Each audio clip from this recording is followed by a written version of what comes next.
Praise Lord. पुन्हा एकदा सर्वांचं मनःपूर्वक स्वागत. पास्टर मनोज तेलोरे मिनिस्ट्रीज या यूट्यूब चॅनलमध्ये. या चॅनलला आपण लाईक करूयात, सबस्क्राईब करूयात आणि अधिकाधिक लोकांपर्यंत हे चॅनल आपण त्या ठिकाणामध्ये शेअर करूयात, जेणेकरून परमेश्वराचं महान वचन जे अनेक लोकांच्या हृदयामध्ये कार्य करत आहे आणि ज्या वचनाच्याद्वारे महाराष्ट्र पेटून उठत आहे, असं हे परमेश्वराचं जिवंत वचन अनेक लोकांपर्यंत पोहोचवण्यासाठी आपण देखील त्याचा हातभार लावूयात. त्या ठिकाणामध्ये एक व्हॉट्सअप नंबर दिलेला आहे. त्या व्हॉट्सअप नंबरवर तुमच्या जीवनामध्ये जर काही प्रश्न असतील, काही प्रार्थना असतील, तर तुम्ही त्या व्हॉट्सअप नंबरवर नक्कीच पाठवू शकता. त्याचप्रमाणे तुमच्या जीवनामध्ये जर साक्ष घडली असेल तर ती साक्ष देखील तुम्ही त्या व्हॉट्सअप नंबरवर शेअर करू शकता. जर तो नंबर लागला नाही, तुम्हाला या ठिकाणामध्ये यायचं असेल, जर काही प्रार्थना विनंती द्यायची असेल, तर या ठिकाणामध्ये मी तुम्हाला 4 नंबर सांगत आहे. त्यातला पहिला नंबर आहे 9860274141. दुसरा नंबर आहे 9850144151. तिसरा नंबर आहे 9730319999 आणि चौथा नंबर आहे 9922882179. हे 4 शिल्हो पेंटिकॉस्टल चर्च सोलापूरचे अधिकृत फोन नंबर आहेत. या नंबरवरच तुम्ही कॉन्टॅक्ट करू शकता. परमेश्वर अद्भुत कार्य करत आहे. एक बहिणींनी साक्ष सांगितली की ती खूप निराश झाली होती.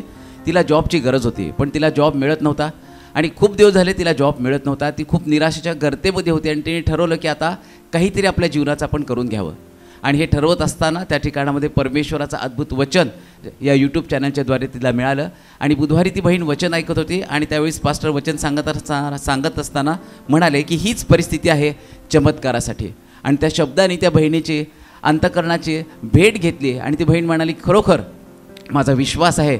आता ती निराशेतून अद्भुतरित्या बाहेर आली आणि तिने सांगितलं की मला ज्यावेळेस जॉब मिळेल, जॉब मिळाल्यानंतर मी शिल्हो पेंटिकॉस्टल चर्च सोलापूर या ठिकाणामध्ये येऊन साक्ष सांगणार आहे, कारण परमेश्वराने ह्या वचनाच्याद्वारे, त्या शब्दाच्याद्वारे निराशेतून मला बाहेर काढलं. म्हणून त्या बहिणीने सांगितलं सर्व गौरव आपण त्या परमेश्वराला देऊयात. एका भावाने सांगितलं की त्यांच्या बहिणीनी रागामध्ये येऊन घर सोडून ती निघून गेली आणि ते सर्व कुटुंब टेन्शनमध्ये होतं. त्यांनी पास्टरांना फोन केला. पास्टरांनी त्या बहिणीसाठी प्रार्थना केली आणि दुसऱ्या दिवशी दुपारी ती बहीण सुखरूप घरी आली. म्हणून आपण सर्व गौरव परमेश्वराला देणार आहोत. एका बहिणीला स्टेज डेअरिंग नव्हतं. ती सांगत होती की मी स्टेजवर उभारू शकत नव्हते, खूप घाबरत होते. पण ज्यावेळेसपासून यूट्यूब चॅनलच्याद्वारे मनोज तेलोरे पास्टरांचं वचन मला मिळालं, त्या वचनाच्याद्वारे एक डेअरिंग माझ्या जीवनामध्ये आली. आणि मागच्या आठवड्यामध्येच त्या बहिणीने सांगितलं की त्या बहिणीला संधी मिळाली की रविवारी परमेश्वराचं वचन गाजवण्याची. आणि ती बहीण उभारली आणि तिने परमेश्वराचं वचन सांगितलं. म्हणून आपण सर्व गौरव परमेश्वराला देणार आहोत. आपल्या चर्चमधील ब्रदर सॅम्युअल, मागच्या आठवड्यामध्ये त्याला खूप त्रास होत होता. तो पुण्यावरून सोलापूरमध्ये आला आणि आल्यानंतर ज्यावेळेस त्याला इथं चेक केलं, त्यावेळेस डॉक्टरने सांगितलं की किडनी स्टोन आहे आणि 13 mm खडा त्या ठिकाणामध्ये आहे. आणि एवढंच नाही, तर डॉक्टरने हे देखील सांगितलं की तो खडा पूर्णपणे किडनीमध्ये नव्हता, किडनीच्या बाहेर होता. आणि डॉक्टरनी सांगितलं की ऑपरेशन करत असताना जर तो खडा सरकून जर किडनीमध्ये परत गेला तर दुसऱ्यांदा पुन्हा एकदा ऑपरेशन करावं लागेल. पण त्या भावानी, त्याच्या कुटुंबियांनी परमेश्वराच्या शब्दावर विश्वास ठेवला. ते पास्टरांकडे आले. पास्टरांनी त्यासाठी प्रार्थना केली. प्रार्थना केल्यानंतर ते दवाखान्यामध्ये जाऊन ॲडमिट झाले आणि परमेश्वराने अद्भुत कार्य त्या ठिकाणामध्ये देखील केलं. ते ऑपरेशन सक्सेसफुल झालं, कुठलाही प्रॉब्लेम त्याच्यामध्ये आला नाही.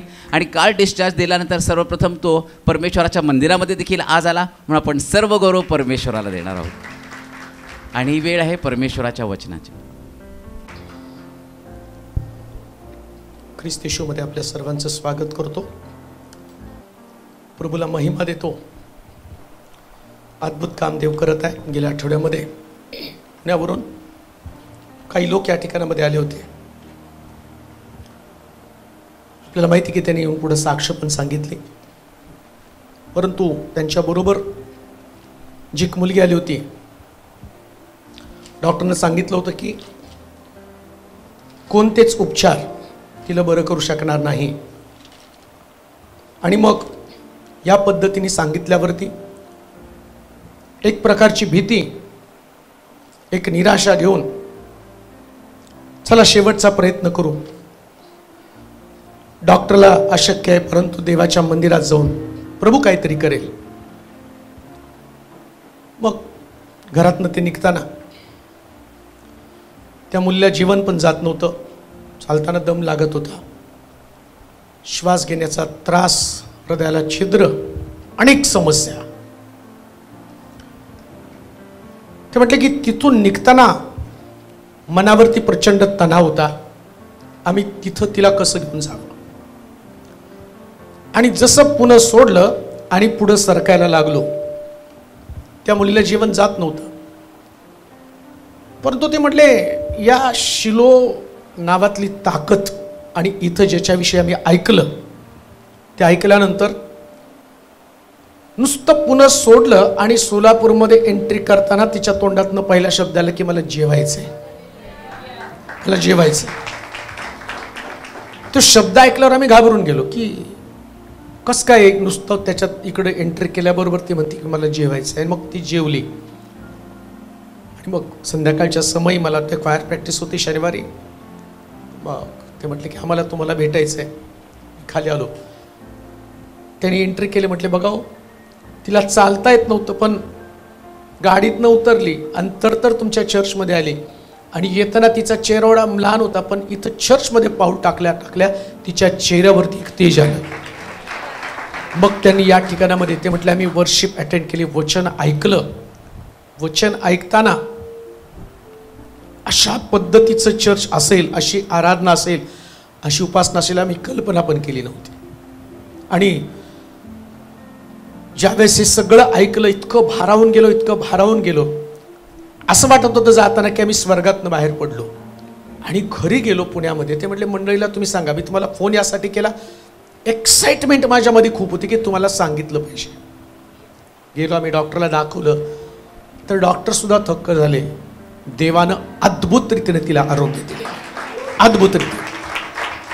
हे फक्त देवच करू शकतो, फक्त देव करू शकतो. म्हणून लक्षात ठेवा, सगळा फोकस फक्त येशूकडे असला पाहिजे, फक्त येशूकडे. जेव्हा तुमचं लक्ष 3 खिळ्यावरच्या देवाकडे लागतं तेव्हा परिवर्तन होतं, त्याच्यात ताकद बदलायची. मी काल पण ज्यावेळेस शिरूरला गेलो, मला शिरूरचे बऱ्याच वेळा निमंत्रण आले होते, परंतु मी म्हटलं की छोटंसं गाव, कारण मला नीलू सांगायचं की तिथं फक्त 4च ख्रिस्ती कुटुंब आहेत त्या गावामध्ये. मग ते माझ्या डोक्यात होतं, 4 ख्रिस्ती कुटुंब आहेत, एवढं लांब जायचं आहे आणि परत तिकडून यायचं, 4 लोकांना काही शुभवर्तमान सांगायचं. जेव्हा ते बोलतो ते म्हटलं की नाही मी बिझी टाळलं. परंतु नंतर असं वाटलं की नाही जायला पाहिजे. मग गेल्यानंतर त्या ठिकाणच्या लोकांची एक्साइटमेंट बघितली देवाच्या वचनासंबंधात. ज्या घरामध्ये गेलो, ज्यांनी त्या मिटिंगचं नियोजन केलं होतं, त्या ठिकाणात गेल्यावर ते म्हटले, असा मुलगा म्हटला आई तेलोरे पास्टर येणार आहेत. ते म्हटले चल काहीतरी बोलतोस तू, इथं कसे काय ते येऊ शकतील. त्यामुळे लोकांना विश्वास बसत नव्हता, बाळक लोकांना विश्वास बसत नव्हता. परंतु देवानं तुम्हाला या ठिकाणात घेऊन आलं, कारण शिरूर प्रार्थना करत होतं, सुटकेची गरज आहे आणि प्रभूनं सुटकेसाठी तुम्हाला घेऊन यावं. मग गेल्यावरती काही लोकांनी इतक्या अद्भुत साक्ष सांगितल्या. गेले 3 वर्ष 4 वर्ष आम्ही वचन ऐकत आहोत, परंतु वचन ऐकताना व्यक्तिशः मी बदलले. एक बाई म्हटली मी बदलून गेले हो. आणि एवढे चमत्कार आम्ही यूट्यूबच्या माध्यमातून ऐकले, तर विश्वास कसा ठेवावा ते आम्हाला कळलं. आणि एवढंच नव्हे, ज्या शिरूरमध्ये फक्त 4 ख्रिस्ती कुटुंब होते, त्या शिरूरमध्ये काल जवळजवळ आम्ही कमीत कमी 700-800 लोक एवढे प्रभूकडं त्या ठिकाणामध्ये देवाकडं आकर्षित झाले. आणि एवढंच नव्हे, तर जेव्हा अचानक त्यांनी असं ठरवलं की वास्तविक बात मी शनिवारी जाणार होतो की ती सभा घ्यावी, कारण इकडचं सगळं नियोजन त्या मीटिंगला जायचं, त्याच्या अगोदर कसं सोडून आईला जावं, तर ती पडली पण घरामध्ये, तिच्या हाताला लागलं. आणि मग मला खूप टेन्शन आलं, अरे बापरे म्हटलं, ती जायच्या अगोदरच पडली आणि तिचा हात त्याच्यातनं रक्त आलं. पण मला माहिती होतं की ज्या अर्थी असं काहीतरी घडतं तेव्हा देव तिथं काहीतरी मोठं काम करणार आहे. आणि खरंच तुम्हाला सांगतो, प्रभू इतका महान आहे, इतकं अद्भुत अलौकिक कार्य देव सर्वत्र करत आहे, सर्वत्र करत आहे. पुष्कळ लोक जेव्हा देवासंबंधानं बोलत होते, परमेश्वरानं इतकं काम आमच्या जीवनात केलं, आम्हाला प्रभू समजला. आम्ही ज्या गावात होतो त्या गावामध्ये आमचा एकच परिवार आहे, ऐकत होतो मी, एकच परिवार आमचा ख्रिस्ती आहे. त्या गावात फक्त यूट्यूबच्या माध्यमातनं जे तुमचं वचन आमच्याकडे येतं, आम्ही आमचा विश्वास टिकवून ठेवलेला आहे. फार कठीण आहे बरं का. तुम्हाला रोज देवाचं वचन ऐकायला मिळतं, रोज प्रभूची कृपा अनुग्रह तुम्हाला मिळतो, पण जिथं देवाचं वचन पोचत नाही त्यांना एकच माध्यम आहे, तो मोबाईल. आणि त्या मोबाईलला घरामध्ये लावून सगळा परिवार भुकेला तहानेला होऊन आम्ही देवाचं वचन. एका परिवारानं सांगितले, दोघं नवरा बायको, आणि ते समोर आले आणि ते सांगायला लागले, अहो सकाळी उठल्यापासून रात्री झोपेपर्यंत, जेवताना, काम करताना फक्त देवाचं वचन आम्ही ऐकतो. काही माध्यम नाही आम्हाला तिथं. लोक आम्हाला त्रास देतात, आमचा विश्वास टिकवून ठेवणं आम्हाला फार कठीण आहे. परंतु मला तुम्हाला सांगू द्या, प्रभूचं काम मोठ्या प्रमाणात सगळीकडे होत आहे. आणि मला एक गोष्ट कळाली की आता अथकपणे देवाचं वचन गाजवायचं, कारण लोकांना भूक आहे त्याची, लोकांना भूक आहे. आणि म्हणून पुष्कळ लोक जेव्हा देवाचं वचन ऐकत होते आणि वचनाला प्रतिसाद देऊन आपलं जीवन प्रभूला देत होते, तर आमच्या जीवनाची धन्यता तीच आहे, फक्त तीच आमच्या जीवनाची धन्यता आहे. आणि या दिवसामध्ये गोष्ट आमच्या लक्षात आली. मी शेवटची प्रार्थना करताना काही नावं प्रभू मला दाखवतो. आणि बघा, मी एक मुलगी मला नियमित, मला वाटतं 3-4 वर्ष सतत मेसेज करत होते की नाही, डॉक्टरनं सांगितलं की जेव्हा जेव्हा तिचं प्रेग्नन्सी टेस्ट करायला जाते, प्रत्येक वेळेस डॉक्टर तिला निराश करतात आणि सांगतात की आता तुला लेकरू होणार नाही, तुला लेकरू होणार नाही. रडायची ती. पाळक साहेब यावेळेस पण गेले, फेल गेलं. मग त्यांना सांगितलं टेस्ट बेबी ट्राय करा. म्हटले आता शेवटचा पर्याय तो आहे. पण त्या दिवशी आपण नाव घेऊन सांगितलं की देव तुला लेकरू देते. कुठं बोललं मला माहीत नाही, पण ती पण गोष्ट मला त्या दुसऱ्या एका व्यक्तीने सांगितलं, एक व्यक्तीने सांगितलं. मी जेव्हा ते टेस्ट मनी तिथं ठेवली, तू हे नाव घेतलं होतं. तर ती मुलगी टेस्ट करायला गेली आणि गेल्यानंतर ती म्हटली मी आता टेस्ट करायला चालले, आज शेवटचं, त्याच्यानंतर मी करणार नाही. आणि टेस्ट करायला गेली आणि तेवढ्या डॉक्टरने सांगितलं गुड न्यूज, तुम्ही प्रेग्नंट आहात, तुम्ही प्रेग्नंट आहात. देव जे बोलतो ते करतो. अजून एक शिंदे नावाचा कोणतरी परिवार आहे, देव त्यांच्याशी बोलला होता की ते टीव्हीला बसले बघत, वचन मनमाडमध्ये काहीतरी होते, आणि ते म्हटलं की तुमचं शिंदे तुमच्या घराचं काम चालू होणार आहे. आणि दोघं नवरा बायको ते ऐकायला लागले. शिंदे म्हटल्यावर ते एकदम शॉक झाले. आपलं नाव कसं काय, त्यांनी आपलं नाव घेतलेलं आहे आणि आपल्याच घराचं काम थांबलेलं आहे, आणि तुम्ही बोलला आणि दुसऱ्याच महिन्यात आमचं घराचं बांधकाम चालू झालं, पूर्ण पण झालं. इतकं देव अद्भुत काम करतो. एक्साइटमेंट आहे प्रभूच्या कामासाठी, एक्साइटमेंट आहे प्रभूच्या राज्यासाठी, एक्साइटमेंट आहे आत्मे जिंकण्यामध्ये आणि लोकांना देवाकडे वळवण्यामध्ये एक्साइटमेंट आहे. लोक देवाकडे वळत आहे, हजारो आत्म्यांचं तारण होत आहे. मला कधी कधी असं वाटतं की देव अशा पद्धतीने वापर करून घेत आहे की नरक रिकाम होत आहे, स्वर्ग भरत आहे. आणि मला असं वाटतं सैतानाला तर एक दहशत बसली की या बाबाला कुठंतरी गप्प करायला पाहिजे. तो प्रयत्न करत आहे, परंतु विजय आमच्या देवाचाच आहे, विजय आमच्या देवाचाच आहे. मी येताना जेव्हा जेवायला बसलो त्यास अमित म्हटलं की तुमचा घसा बोलताना बंद झालाय हो. आणि मला पण झालं, अरे बापरे बंद झाला. सारखा मी चेक करायचो आल्यावर. आज तर रविवार आहे, रात्री गाडीला 11:30ला बसलो आणि मला असं वाटलं 5-6ला पोचेल, परंतु देव त्या निरूला कसा चालवतो माहीत नाही. त्याने 3.5 तासामध्ये आणलं आणि 3 वाजता पोचलो. म्हटलं निवांत 8पर्यंत झोपावं, आता जरा फ्रेश होऊन 8ला. तेवढ्यात आमच्या 6:45लाच म्हणलो 6:45 वाजले. तिला काय माहीत मी किती लागलो. उठलो, फ्रेश झालो, घशाला चेक केलं, तर जाणवलं देवानं आहे तसंच ठेवलेलं आहे, आहे तसं ठेवलेलं आहे. लक्षात घ्या, जीवन जे आहे ते फक्त प्रभूला समर्पित असावं, बाकी काही डोळ्यासमोर असता कामा नये. आज जो विषय आहे, 3 खिळ्यावरती जगाचं तारण. 3 खिळ्यावरती बरं का. आज येशूकडे पाहताना लोक म्हणतात 3 खिळ्याचा देव जगाला काय सुटका देणार आहे, परंतु या 3 खिळ्यावर जगाचं तारण लपलेलं आहे. 3 खिळ्यावरती.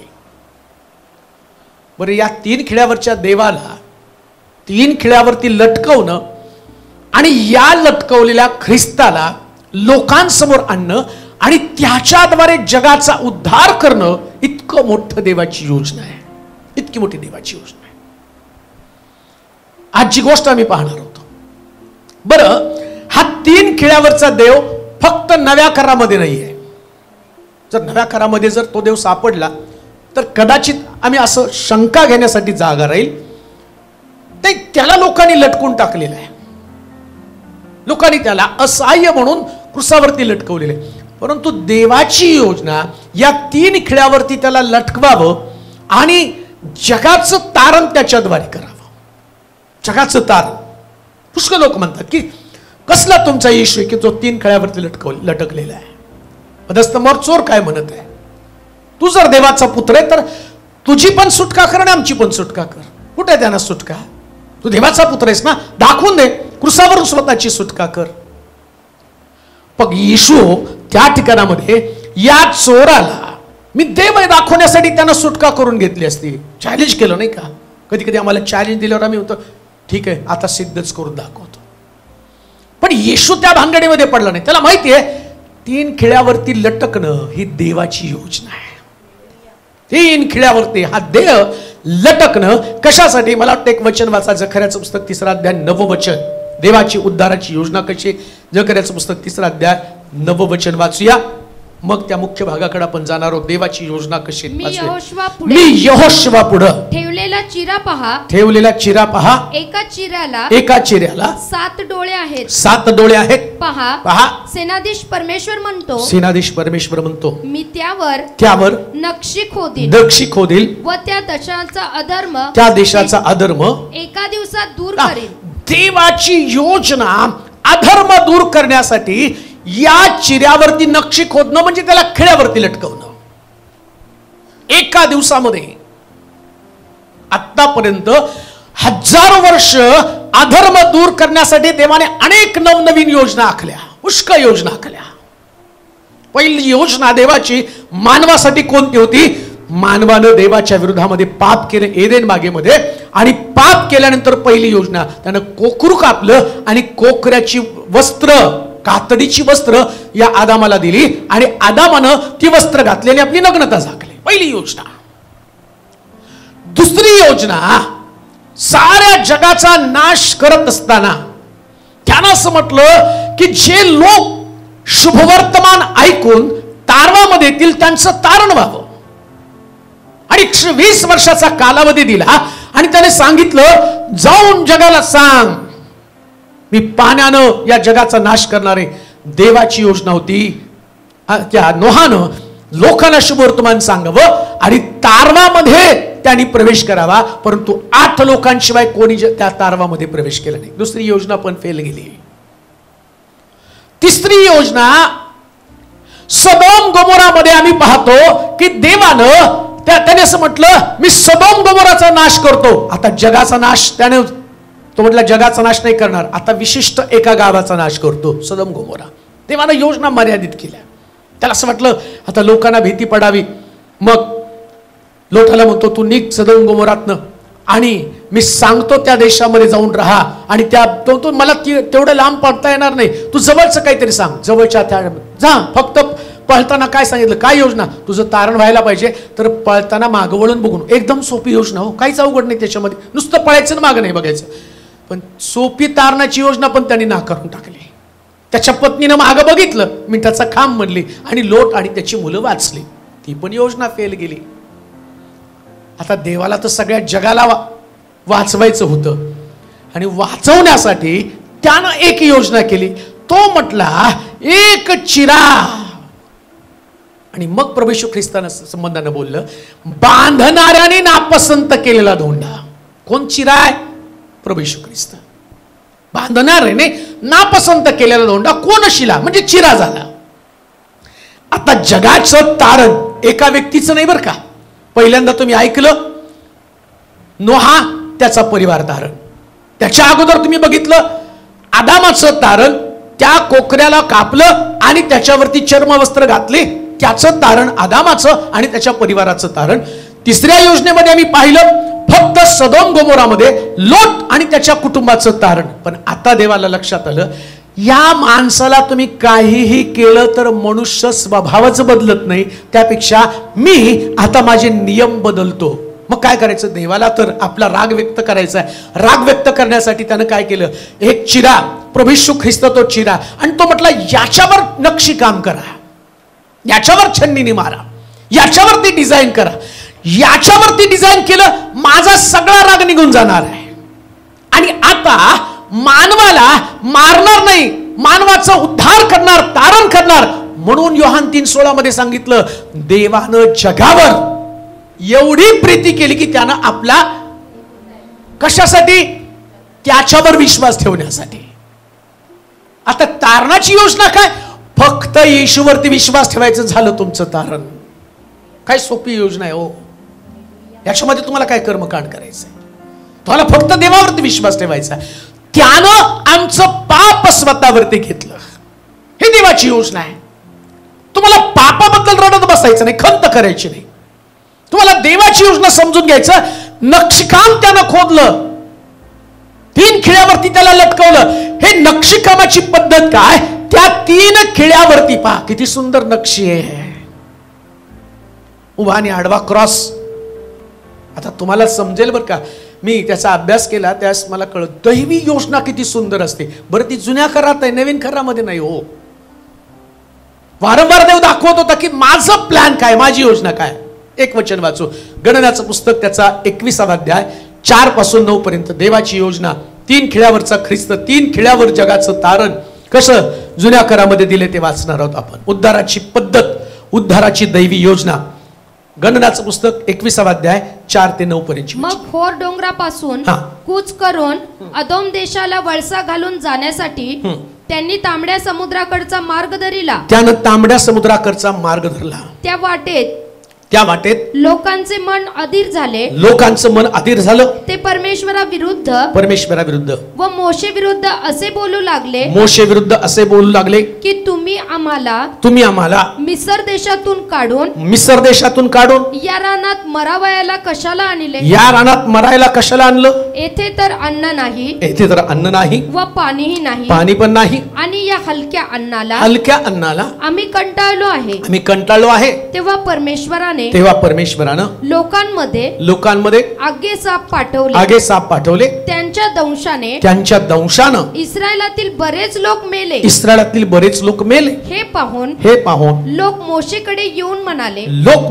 म्हणाले, परमेश्वराविरुद्ध व तुझ्या विरुद्ध बोलण्याचं पाप आम्ही केले आहे. तेव्हा हे साप आमच्यामधून काढून टाकण्यासाठी परमेश्वराची प्रार्थना कर. तेव्हा मोशेनं लोकांसाठी प्रार्थना केली. परमेश्वर मोशेला म्हणाला, आग्या सापाची एक प्रतिमा करून शेंड्याच्या खांबावर टांग म्हणजे सर्पदंश झालेल्या कोण्या माणसानं त्याच्याकडे पाहिलं तर तो जगेल.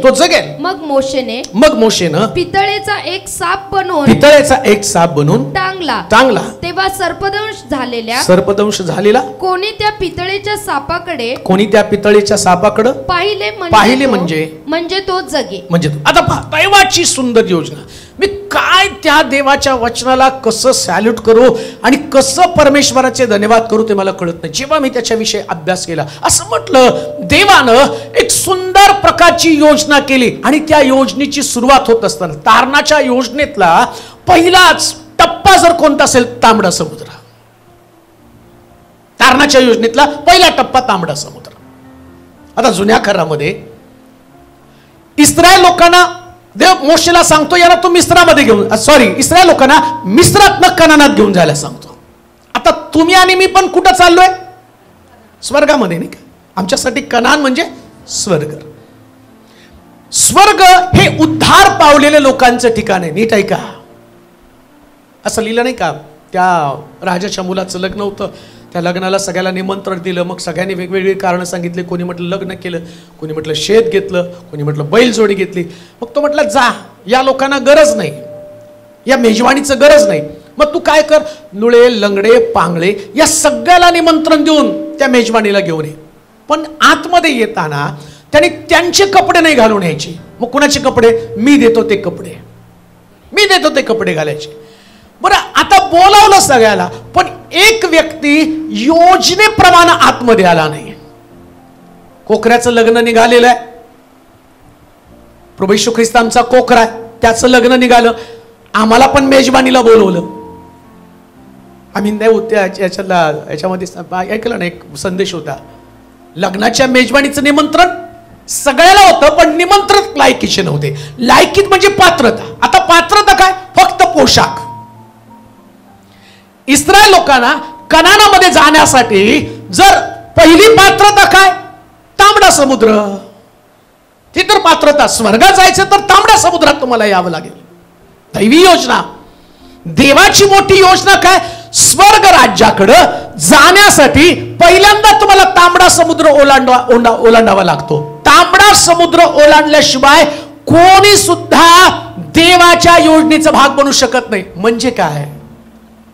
आज सुरुवातीला वचन ऐकलं, त्या देशाचा अधर्म एका दिवसात दूर व्हायला पाहिजे. आता अधर्म दूर करायचा तर तो नक्षीकाम मी कुणावर खोदेल? शिळेवरती किंवा त्या दगडावरती मी नक्षीकाम खोदेल. म्हणजे तारणाची योजना करताना माझं काम काय? नक्षी खोदणं. ते तर ख्रिस्तावरती प्रभूनं ऑलरेडी करून ठेवलेलं आहे. तो म्हणतो पितळी सर्प, या मोशीला त्या पितळी सर्पाला अर्थ आहे बरं का. मी ज्यावेळेस ते अभ्यास केलं त्यावेळेस मला कळलं, अरे कशाला पितळी सर्पच त्याने टांगला तिथं, आणि त्या पितळी सर्पाचं आणि येशू ख्रिस्ताचं काय संबंध आहे? हा पितळी सर्पच का, की तारणाच्या योजनेसाठी पितळी सर्पाला का उंच करण्यात आलं? आता सर्प म्हणजे बायबलमध्ये आम्ही पाहतो की पहिल्यांदा फसवलं कोणी हो? बघ, आता मोशेला फारो समोर पाठवलं, आणि फारो समोर पाठवल्यावर तो म्हटलं की जा तू फारो समोर आणि त्याला तू दाखव चमत्कार. चमत्कार दाखवल्यावरती मोशे तिथं गेला, काठी तिथं टाकली, काठीपासून काय झाला? साप झाला. आता वास्तविक पाहता साप म्हणजे सैतानाचं प्रतीक आहे. त्या मोशेला काठी टाकल्यावरती ससा, मुंगूस, कासव काहीतरी व्हायला पाहिजे होतं. साप का झाला? अनेक सिक्रेट, अनेक रहस्य त्याच्यामध्ये आहेत. कारण देवाला दाखवायचं होतं, हा जो सर्प आहे हा फसवणार आहे, यानं मरण आणलं. परंतु पितळी सर्पाच्या रूपानं प्रभू येशू ख्रिस्त तिथं येतो, त्यास कळतं त्यानं मरण आणलं, पण याच्याकडे पाहणारा जिवंत राहतो. ही देवाची योजना आहे. देवाची योजना. काय योजना आहे? तो म्हणतो आज तो सर्प बागेमध्ये आला आणि त्या सर्पानं आपलं अस्तित्व दाखवलं. आता देवाला या सर्पाला भीती दाखवायची. सर्पानं मानवाला भीती दाखवली बागेमध्ये, हे फळ खा, खाल्ल्यावर तू मरणार नाही. त्या सर्पानं खाल्ल्यावरती मरणार नाही म्हणून त्यांना फसवलं आणि मरण आणलं. बागेमध्ये आदाम खरंच मरणार नव्हता. अजून एक गोष्ट तुम्हाला सांगू का? स्वर्गामध्ये आम्ही गेल्यावर कुणीच मरणार नाही. का मरणार नाही माहिती का? देवाकडे 2 झाड होती, बऱ्या वाईटाचं आणि दुसरं जीवनाचं झाड. आता जीवनाचं झाड तिथं होतं तर देव जीवनाच्या झाडाचं फळ देणार. कधी देणार होता? जेव्हा या मनुष्याला देवाच्या संगती राहण्याची सवय लागेल तेव्हा. कोणती गोष्ट आत्ताच देत नाही. मुलगा 18 वर्षाचा झाल्याशिवाय बाप त्याला लायसन काढून देत नाही. त्याच्या अगोदर सरकार पण काय म्हणतो, तुमच्या 12 वर्षाच्या पोराला जर तुम्ही गाडी चालवायला दिली आणि ते सापडला RTOला, 3 वर्षाची कैद बापालाच होणार आहे. मग सरकारला पण कळतं ना, संज्ञान झाल्याशिवाय अशी कोणतीच वस्तू त्याच्या हातामध्ये. मतदानाचा अधिकार देत नाही हो. किती वर्ष मतदानाला? 18च आहे ना. लग्नाला 21 वाटतं. हां, मुलाचं हां लग्नाला. सज्ञान झाल्याशिवाय कोणत्याच गोष्टी मिळत नाही. आता प्रभू सुद्धा बागेमध्ये आदाम आहे, आदामानं सज्ञान व्हायला पाहिजे, त्याला माहिती होतं. मग त्यानं काय म्हटलं, जवळ जाऊ नको. आणि देव पण फार हुशार आहे. एक गोष्ट तुमच्या लक्षात येते का, त्या सैतानानं आदामाला जीवनाचं झाडाचं फळ काढून का नाही दिलं, बऱ्या वाईटाच्या झाडाचं फळ का दिलं? कधी विचार केला का तुम्ही? कारण जीवनाच्या झाडाचं फळ देण्याचा अधिकार फक्त देवाकडे आहे. कारण प्रकटीकरणाच्या पुस्तकात म्हणलं, जो विजय मिळवतो त्याला मी जीवनाच्या झाडाचं, तो अधिकार कोणाचा आहे? देवाचा. आता सैतानानं जे फळ बऱ्या वाईटाचं, मला प्रश्न पडतो, मग देवानं बऱ्या वाईटाचं का नाही राखून स्वतःकडे ठेवलं? त्याचं कारण तो देवाच्या वचनामध्ये तो म्हणतो, बरं वाईट चांगलं शाप आशीर्वाद सगळे तुमच्या समोर ठेवलेत, तुम्हाला निवडायचं आहे. देवानं बरं वाईट याच्या बाबतीमध्ये काय नियम केला, ते तुम्हाला निवडायचं, तुम्ही निवडा, मी नाही तुम्हाला सक्ती करणार. हा सक्ती कशावर असेल? जीवनावरती माझी सक्ती असेल, मरणावरती माझी सक्ती असेल. जर तुम्ही असं वचनामध्ये लिहिलं, जो जीवात्मा पाप करेल तो हमखास मरेल. म्हणजे जीवनाचं झाड कोणाला मिळणार आहे? पापापासून दूर राहणाऱ्या व्यक्तीला जीवनाचं झाड मिळणार आहे. मुख्य भाग तो आहे की या सर्पाला, पितळी या काठीवरती या टांगलेल्या पितळी सर्पाला, आणि त्याच्याकडे पाहिल्यावरती आणि जिवंत राहणार आहे. पण जिवंत राहण्याची पहिलीच योजना काय, तर तिथं तांबडा समुद्र. पहिले तुम्हाला तांबड्या समुद्राकडे यावं लागतं. कोणी सुद्धा व्यक्ती या जगामध्ये फुकट तारण मिळवू शकतच नाही. उद्धाराची योजना पूर्ण होऊ शकत नाही. उद्धाराची योजना पूर्ण होण्याची पहिली पायरी तांबडा समुद्र. आणि तांबड्या समुद्राचं वैशिष्ट्य काय, जुन्या करारात दिलंय बरं का, नव्या करारात ते घडलंय. 3 खिळ्यावरचं तारण कसं आहे ते तुम्हाला सांगत आहे. 3 खिळ्यावरच्या तारणाची पहिली पायरी असं लिहिलं, वाचा ते वचन परत एकदा. हा, 4थं वचन 21:4. मग होर डोंगरापासून कूच करून अदोम देशाला वळसा घालून जाण्यासाठी त्यांनी तांबड्या समुद्राकडचा मार्ग धरला. पा, अदोम म्हणजे पण तांबड, आणि इकडं तांबडा समुद्र. या तांबड्या समुद्राकडे पहिल्यांदा उद्धाराच्या योजनेकडे तांबडा समुद्र पार केल्यावरती या लोकांच्या जीवनामध्ये जे बदल घडलं, आणि या बदलातनं देवानं त्यांना एक तारणाची योजना दिली, आणि या तारणाच्या योजनेमध्ये त्यानं पहिल्यांदा त्यांना तांबड्या समुद्राकडे आणलं. आता या तांबड्या समुद्राचं वैशिष्ट्य काय किंवा ती कशी योजना आहे, करंथीकराचं पहिलं पत्र 10वा अध्याय 1 आणि 2 वचन वाचा. करंथीकराचं पहिलं पत्र 10वा अध्याय 1 आणि 2 वचन. बंधुजन हो, आपले पूर्वज सर्वच मेघाखाली होते, आणि समुद्रातून ते सर्व पार गेले. मेघ व समुद्र यांच्याद्वारे मोशेमध्ये त्या सर्वांचा बाप्तिस्मा म्हणजे तारणाच्या योजनेतली पहिली पायरी तांबडा समुद्र, आणि तांबडा समुद्र म्हणजे बाप्तिस्मा.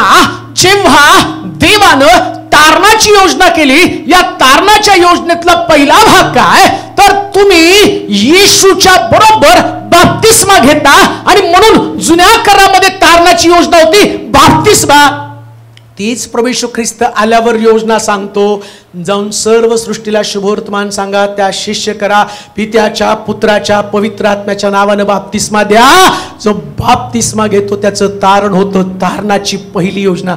3 खिळ्यावरचा ख्रिस्त तारणाची योजना काय, काही करायचं नाही हो, पश्चाताप करायचं ना बाप्तिस्मा घ्यायचा.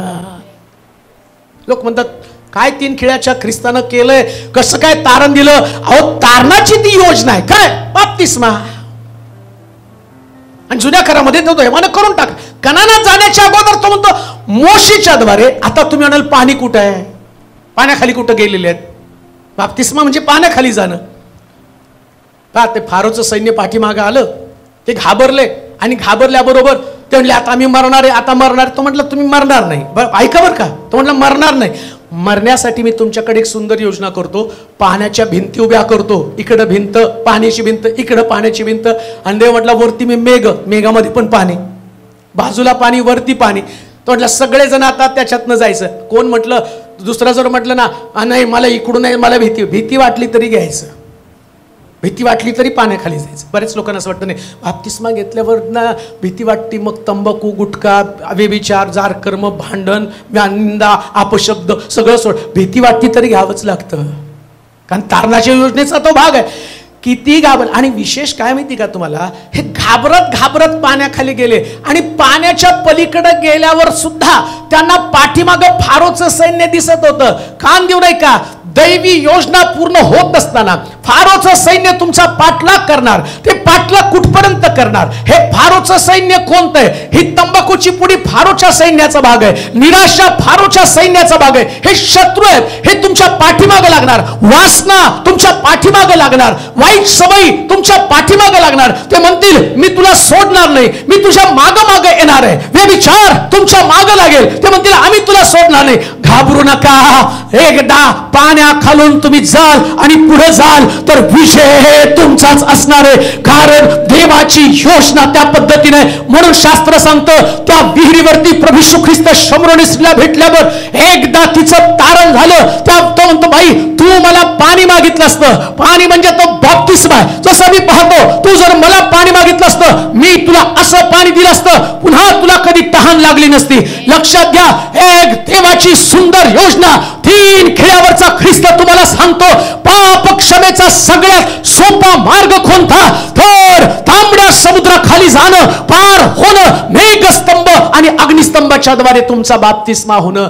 बाप्तिस्मा झाल्याबरोबर तुमच्या जीवनामध्ये तारणाची पहिली योजना पूर्ण होते. म्हणून आम्ही तिथं पाहतो तो म्हणतो मोशेमध्ये सगळ्या त्यांचा बाप्तिस्मा झालेला आहे. आता एक गोष्ट ध्यानात घ्या, कितीही संदेश ऐकले, कितीही दानधर्म केलं, कितीही चर्चला हाजिऱ्या लावल्या, पुष्कळ लोक सांगतात, मला सांगतात सध्या आम्ही फक्त 2च ऐकतो, तुमचं आणि सूरज प्रेमानीचं. सूरज प्रेमानी ऐका, माझं ऐका, दिनाकरण ऐका, मेनीन ऐका, साऱ्या गावाचं ऐका, पण बाप्तिस्मा नाही तर योजनेचा भागच नाही. आणि जेव्हा तुम्ही बाप्तिस्मा घेता तुम्ही तारणाच्या योजनेचा भाग बनता. हे 3 खिळ्यावरचा देव तुम्हाला सांगतो माझ्यावरती विश्वास ठेव म्हणजे बाप्तिस्मा घे. किती सुंदर आहे. काय स्वर्गात जायसाठी तुम्हाला बाकीच्या कुठं उठारेटा करत बसायच्या? राहिला प्रश्न तुम्हाला विजय मिळवायचा, तो विजय तर बाप्तिस्मा घेतल्याशिवाय मिळणारच नाही ना. सैतान तुम्हाला सांगणार आहे बाप्तिस्मा नाही झाला फुकबिडी, बाप्तिस्मा नाही झाला कर व्यभिचार, बाप्तिस्मा नाही झाला देशिव्या. बाप्तिस्मा झाल्याबरोबर तिथं आधी वधूनच घेतलं जातं ना. लवकरच तो ढगावरती बसून, ते काय तुम्हाला पोपट म्हणून मी भविष्यवक्ता म्हणून नाही तुम्हाला सांगत, लवकरच ढगावरती बसून जिवंताचा मेल्याचा न्याय करणार आहे. यावर तुझा विश्वास आहे का? तुम्ही तेव्हा भीती वाटायला पाहिजे, अरे आता मी न्यायासाठी तयार झालेलो आहे. बाप्तिस्मा घेतला, पाण्याखाली गेला, पाण्याखाली गेल्यावर सगळे शत्रू असं लिहिलंय, हे पार गेले आणि शत्रू कुठे आहेत? पाण्याखाली.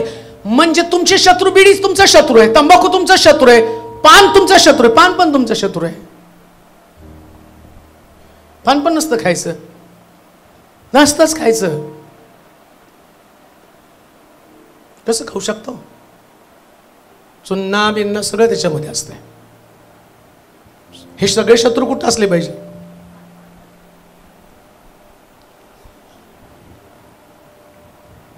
मला कोणतं खाता का म्हटले, तेवढ्यासाठी स्वर्ग जाईल. माझ्या प्रभूला ते आवडत नाही, माझं तारण झालंय. आणि मला प्रश्न असा आहे, तुम्हाला महत्व कशाचं? स्वर्ग राज्याचं आहे का कशाचं आहे? अहो साधं सरकारी इमारतीमध्ये जर तुम्ही गेला ना, तिथं पाटी लिहिलेली आहे, पान खाऊन थुकणाऱ्यावरती 500 रुपये दंड. भंगार सरकारी इमारत, त्याच्यात पान खाणाऱ्याला प्रवेश नाही. स्वर्ग एवढा भारी, त्याच्यात या पिचकाऱ्यांना मला प्रवेश मिळेल का? मुळीच नाही. दैवी योजना काय? तुमचे सगळे शत्रू कुठे आहेत? तुमचं तारण झालं, सगळे शत्रू पाण्याखाली. सगळे शत्रू. शत्रू कोणते आहेत? देहाची कर्म तर, आणि काय म्हटलं, अशी कर्म करणाऱ्यांना का स्वर्गाच्या राज्यात प्रवेश नाही? कारण हे कोण आहेत? सगळे शत्रू आहेत. कोणते शत्रू आहेत तुम्ही सांगा बरं? देहाची कर्म. सगळ्याचं पाठच झालं पाहिजे आता, एवढ्या वेळ वाचून टाकलं. बोला पटपट. गलती करायचं पत्र. देहाची कर्म तर उघड आहे, उघड आहे. तीही जार कर्म, अशुद्धपणा, कामातुरपणा, मूर्तिपूजा, चेटके, वैर, कलह, सगळं तर आमच्यात आहे. आता हे कुठं पाहिजे? मग वर आले कसे काय? तारणाची योजना संबंधाने मी सांगत आहे. तारणाची योजना काय? तुमचं तारण होत नसताना हे वैर, हे कलह, फुटी, पक्षभेद, अजून काय? हेवा, मत्सर, राग, तट, फुटी, हे दारूबाजी, रंगेलपणा आणि अशा इतर गोष्टी, अजून बऱ्याच गोष्टी त्या तुम्हाला माहिती आहे. तो म्हणतो असं लिहिलं तर अख्खं बायबल पुरणार नाही. याच्यावर एक मोठं बायबल होईल, याच्यावर एक मोठं बायबल. अजून काय काय सोडायचं सगळं तुम्हाला माहिती आहे. ज्याच्यानं तुमचं आत्मिक जीवन उद्ध्वस्त होतं, ज्याच्यानं आत्मिक जीवन उद्ध्वस्त होतं. आणि बघा तुम्ही तारणाच्या योजनेमध्ये उद्ध्वस्त करणाऱ्या गोष्टी खाली दिलेल्या आहेत बरं का. साधीच गोष्ट आहे. मी तर तुम्हाला हे डीप सांगितलं, पण एवढं डीप नाही. या लोकांना रानामध्ये हे पुष्कळ लोक मरून गेले, मरीने मेले, आगे सापाना मेले. यांचा बाप्तिस्मा झाला, देवाच्या योजनेचा भाग बनला. 3 खिळ्यावरचा असणारा तो ख्रिस्त यांना उद्धार देणार होता. या लोकांना पण तारणाच्या समीप आले होते, पण तारण त्यांनी गमावलं. तांबड्या समुद्रात मध्ये मेघस्तंभ आणि अग्निस्तंभाच्या द्वारे त्यांचा बाप्तिस्मा झाला. प्रभूने फुकट त्यांना तारण दिलं. तो म्हटला कनानात तुम्हाला सगळ्यांना घेऊन जायचं, एकाला सुद्धा कनानामध्ये आणि कनानापासून वंचित राहायचं नाही. पण कनानामध्ये जाताना फक्त 2च लोक गेले हो. 6 लाख निघाले तिथून पुरुष, आणि 6 लाख पुरुषातनं फक्त 2 कनानामध्ये गेले. 6,99,998 वाटेतच मेले. आणि मग प्रभू श्री ख्रिस्त तेच बोलतो ना, बोलावलेले निवडलेले.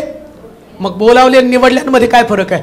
बोलावलेले सगळे निघाले, सगळ्यांनी बाप्तिस्मा घेतला. पण बाप्तिस्मा घेतल्यावर शत्रू गाडले का? शत्रू गेले पाहिजे ना पाण्याखाली. तुम्ही गेला पाण्याखाली, तुम्ही पाण्यात न आला, शत्रूचं काय? ते सगळे घडत. असं म्हटलं त्यानं फारोचे रथ आणि घोडे सगळी सेना समुद्रामध्ये गाडून टाकली. हे तारणाची योजना.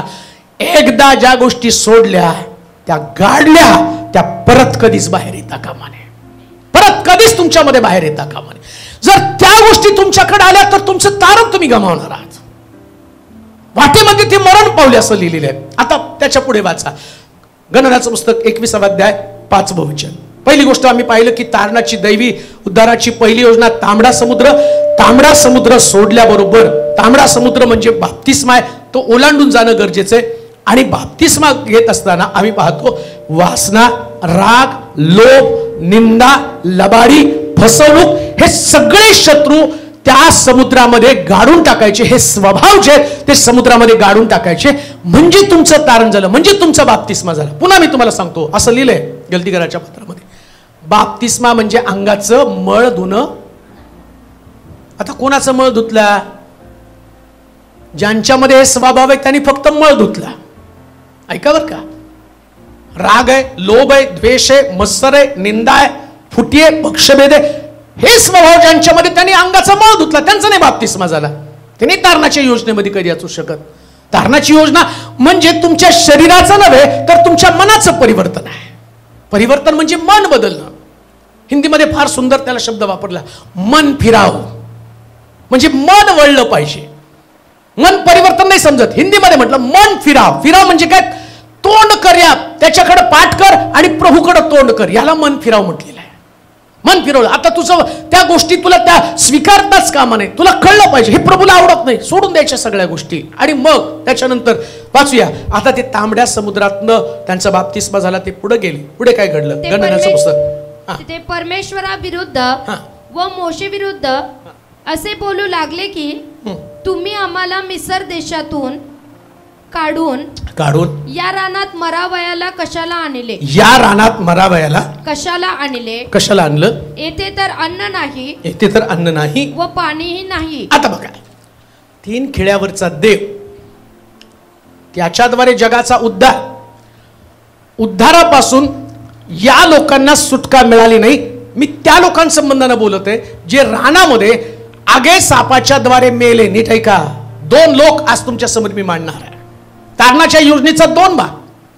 एक, आगे साप पाठवून ज्यांना देवानी मारलं, आणि मारण्याचं कारण पण मी तुम्हाला सांगतो. हे बायबल जे आहे ना, ते तुम्हाला वाचवणारं पुस्तक आहे. पवित्र शास्त्र उद्धाराची योजना समजावून सांगणार आहे. ते तुम्हाला आहे तसं चालून तुम्हाला अंधश्रद्धेमध्ये चालवत नाही. ही गोष्ट ध्यानात ठेवा. तुमचं मन सांगतं तसं तुम्हाला स्वर्गराज्य कधीच मिळणार नाही. तुम्हाला वाटतं तशा पद्धतीने तुम्ही तुमचं जीवन जगला तर स्वर्गराज्य किती लोक गमावणार आहेत? पुष्कळ लोक गमावणार आहेत. का तर पवित्र शास्त्रातलं स्वर्गराज्य हा फार ठराविक लोकांसाठी देवानं तयार केलेला देवाचा फार मोठा भाग आहे. द्यायचंय सगळ्याला, पण तरी तो त्यातून निवडणार आहे. निवडलेल्या लोकांना तो घेऊन जाणार आहे.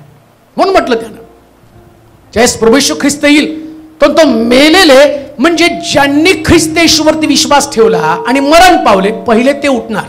मेलेल्यातनं पण सगळे उठणार नाही. आणि असं लिहिलं, मग जे जिवंत आहेत त्यांचा बदल होणार. म्हणजे पहिले कोण उठणार? ख्रिस्तामध्ये विश्वास ठेवून जे मेले त्यांना पहिल्यांदा उठवणार. आता ख्रिस्तामधला विश्वास म्हणजे काय? कोणता विश्वास आहे? कोणत्या विश्वासासंबंधानं बोलत आहे?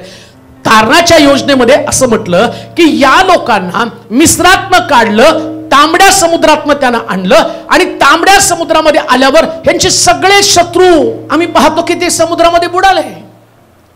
नवीन शत्रू त्यांच्यामध्ये निर्माण झाला. कोणता नवीन शत्रू? त्यांनी कुरकुर करायला सुरुवात केली. बघा, पहिला त्यांचा शत्रू, तारणाच्या योजनेतलं पहिलं सगळ्यात मोठं अडखण कोणतं? वाचा. परमेश्वराविरुद्ध व मोशे विरुद्ध असे बोलू लागले की तुम्ही आम्हाला मिसर देशातून काढून या रानात मरावयाला कशा. आता बघा काय शब्द वापरला तिथं, परमेश्वराविषयी विरुद्ध आणि मोशे विरुद्ध. एकदम नाही घडलं हे. ऐका बर का, आता जगामध्ये पुष्कळ लोक तारणापासून दूर जाण्याचं कारण मी तुम्हाला विदित करत आहे. 3 खिळ्यावरचा देव, उद्धाराची सुंदर योजना, आणि त्या सुंदर योजनेमध्ये पुष्कळ लोक त्या चौकटीतनं बाहेर येतील. त्याचं कारण मी तुम्हाला सांगतो. का कोणतं कारण आहे? जे जुन्या करारामध्ये सांगितलेलं आहे. तिथं असं म्हटलं, कोणाला साप डसला, कोण मरून गेलं? कारण तिथल्या लोकांनी देवाविरुद्ध आणि मोशेविरुद्ध कशी काय सुरुवात झाली कुरकुरीला. नीट ऐका बरं का, जगात प्रत्येक मंडळी आहेत, आणि आता सगळ्यात जास्त तारण गमावण्याचा धोका चर्चेसला आहे. मंडळांना आहे बरं का, विश्वासणाऱ्यांना आहे. का? कारण असं म्हटलं, तो धूर्त सैतान जो आहे तो फार धूर्त आहे. त्याला काही पण करून तुम्हाला स्वर्गामध्ये जाऊ द्यायचं नाही. तुम्ही विश्वास ठेवा म्हणतो, तांबड्या समुद्रामध्ये जाऊ द्या, तुमचा उद्धार होऊ द्या. आता बघा, या लोकांना बाप्तिस्मा घेताना पण त्याने भीती घातली. तर पाठवलं फारो परत घेऊन घोडे घेऊन पळायला लागला. सैतान म्हणतो, आता कसं जाता? मोशे म्हणतो, घाबरू नका, मी काठी उगारतो, तांबडा समुद्र दुभांगला जाईल. इथं म्हटलं, त्या मोशेला त्याने सांगितलं, ही काठीवर कर, या काठीवरती पितळ सर्प उंच केला जाईल. आता ती काठी ऑलरेडी देवानं मोशेच्या हातामध्ये दिली.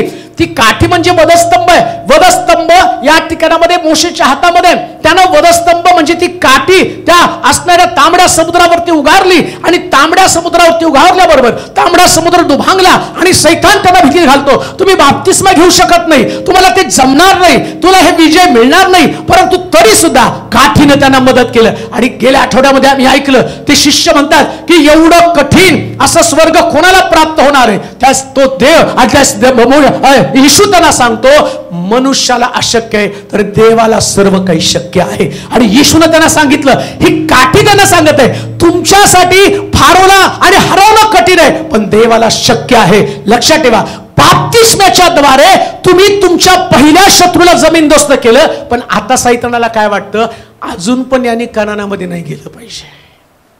बाप्तिस्मा झाला ना, बऱ्याच वेळा म्हणा, आता बाप्तिस्मा झालं, स्वर्गाचं राज्याचं तिकीट पक्क कसं? तो वाटेत येणार आणि तुमचं डोकं फिरवणार. मुळामध्ये जेव्हा तुमचा बाप्तिस्मा होतो ना, तेव्हा तुमच्या स्वभावामध्ये, विचारांमध्ये बदल व्हायला पाहिजे. आता यांचं विजन, यांचं मिशन काय होतं?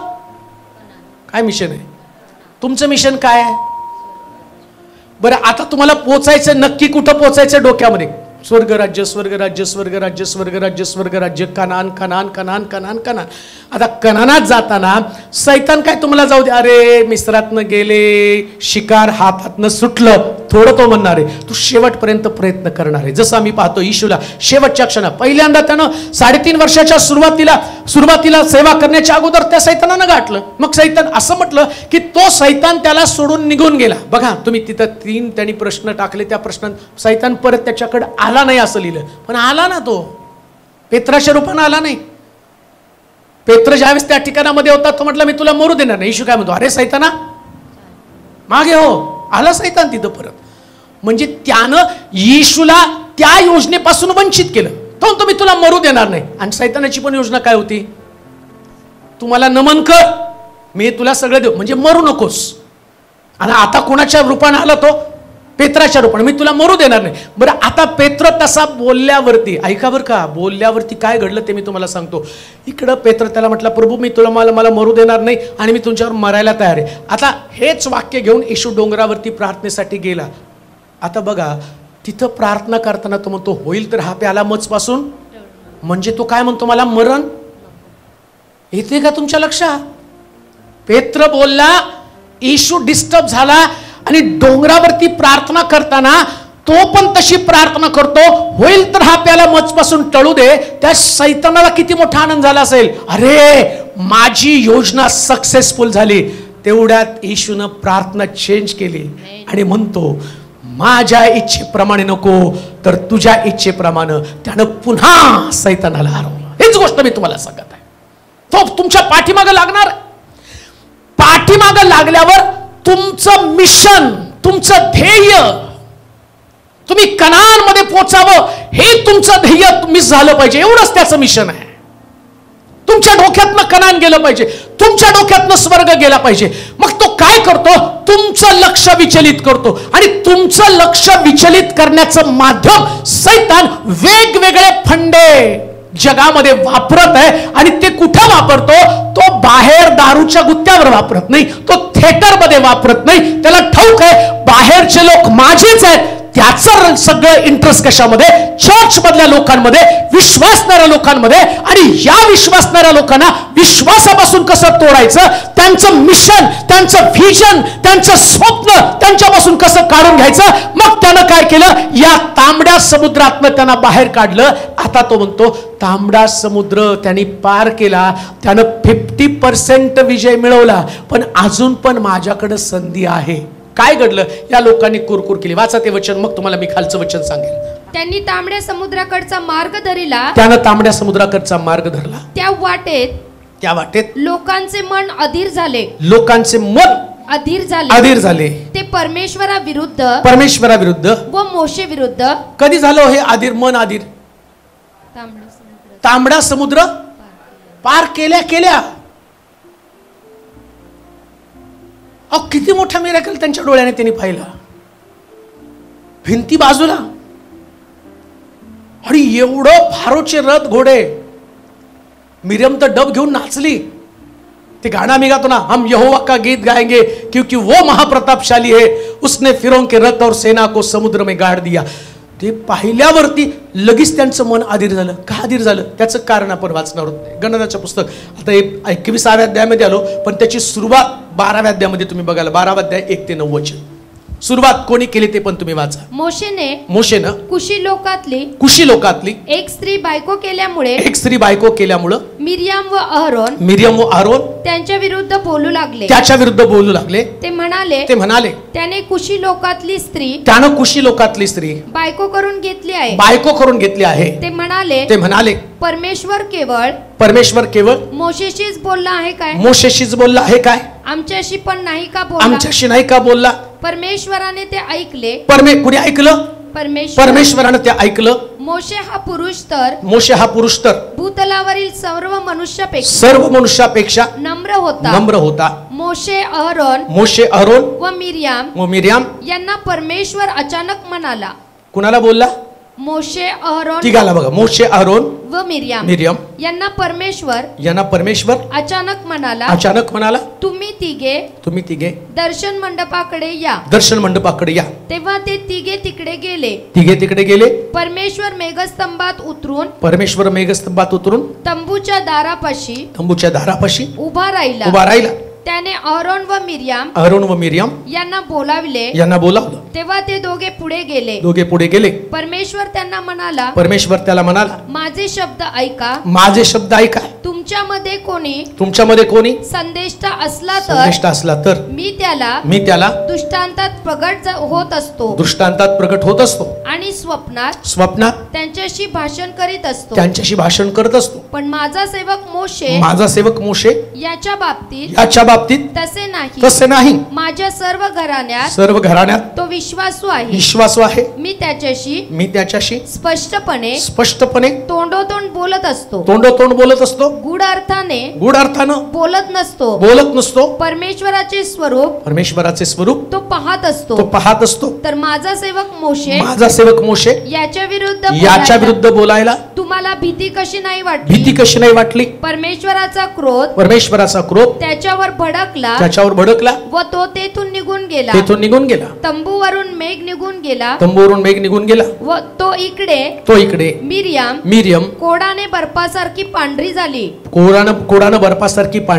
अहरोनानं मिर्यामेकडे फिरून पाहिलं. तो ती कोडी बनली आहे असे त्याला दिसले. तेव्हा अहरोन मोशेला म्हणाला, माझ्या प्रभू आम्ही मूर्खपणाने वागून पातक केलं. त्याचा दोष आमच्यावर ठेवू नकोस. कोणी आपल्या आईच्या उदरातून अर्धे शरीर नष्ट झालेला असा मेलेलाच बाहेर पडतो. त्याच्यासारखी मृतवत ही होऊ नये.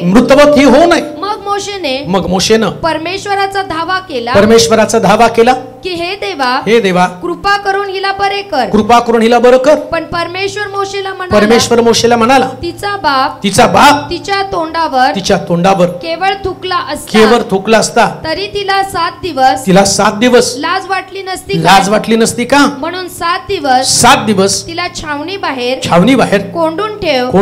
नंतर तिला आत आणावं. त्याप्रमाणे मिर्यमला 7 दिवस छावणी बाहेर कोंडून ठेवलं. तिला छावणीत परत आणीपर्यंत लोकांनी कूच केलं नाही. यानंतर हसेरोत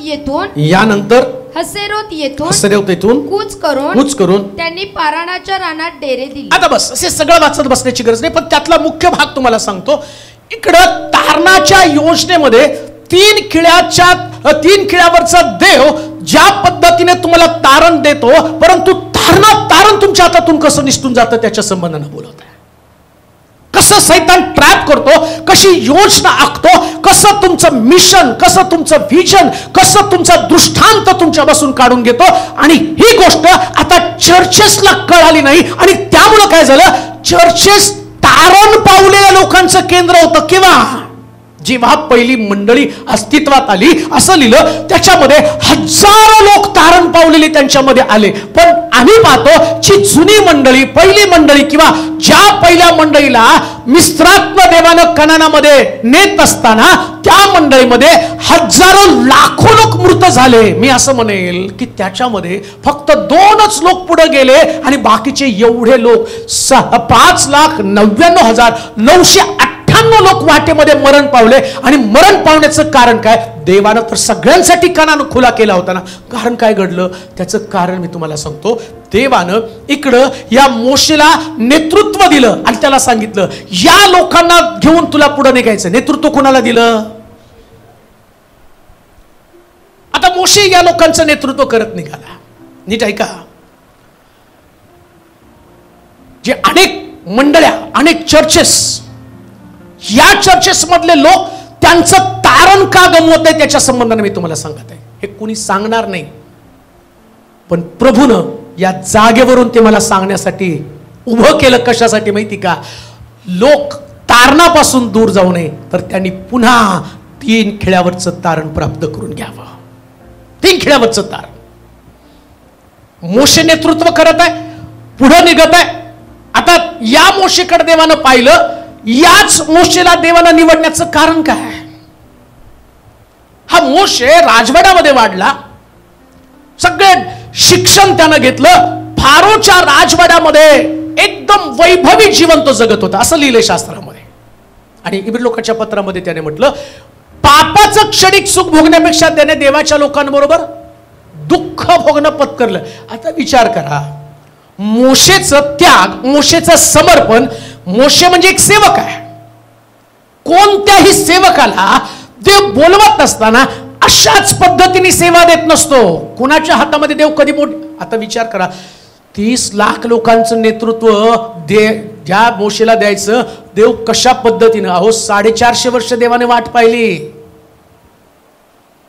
नेतृत्व केव्हा जन्माला आलं? 450 वर्षानंतर. म्हणजे विचार करा, 450 वर्ष देव अशा व्यक्तीची वाट बघत होता की जो व्यक्ती येईल आणि तो देवाच्या योजनेप्रमाणे असेल, देवाच्या लोकांबरोबर देवासंगती चालेल, कोणत्याही गोष्टीमध्ये तडजोड करणार नाही, अशा प्रकारचा व्यक्ती. आणि अजून एक गोष्ट मला सांगतो, मोशे स्वतःच देवाला म्हटला, देवा मला नेतृत्व देऊ नको, माझा भाऊ आरोन माझ्यापेक्षा चांगला बोलतो, त्याला दे. आणि देव म्हणतो, नाही, तू जरी जड ओठाचा असला तरी माझीच आहे, माझी सत्ता तुला द्यावी. मग देवानं एवढा विश्वास त्याच्यावरती टाकला. आता मोशे या लोकांना घेऊन कनानात चालला. आता मोशेकडनं एक चूक घडली. काय घडलं? त्याने कुशी स्त्री बायको केली.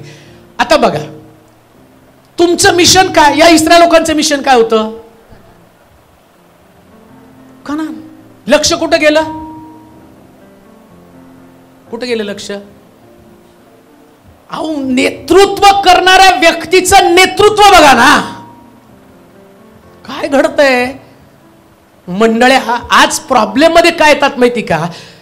मोशे जरी इतका परफेक्ट होता तरी तो चुकणारच ना, माणूस आहे तो, काय देव? आता समजा मोशे चुकलाच नसता तर त्याच्यात अहंकार आला असता, मी कधी चुकलोच नाही, मी कधी चुकलोच नाही, मी कधी चुकलोच नाही. बरं, देवानं या बाबतीमध्ये या असणाऱ्या मोशेला त्याच्या चुकीवर का नाही बोट ठेवलं, हा सुद्धा मोठा प्रश्न आहे बरं का. मोशे चुकला, त्यानं कुशी स्त्री बायको केली. आता कुशी स्त्री बायको केल्याबरोबर इकडं मिर्यम आणि अरोनानं पहिली कुरकुर केली. कोणी कुरकुर केली पहिले? बघा, आता बघा, इकडं देवानं हा शब्द उचलून धरायला पाहिजे होता. तुम्ही म्हणता ते बरोबर आहे बरं का, मोशेला मी नेतृत्व दिलं आणि मोशे चुकला. पण देव काय म्हटला?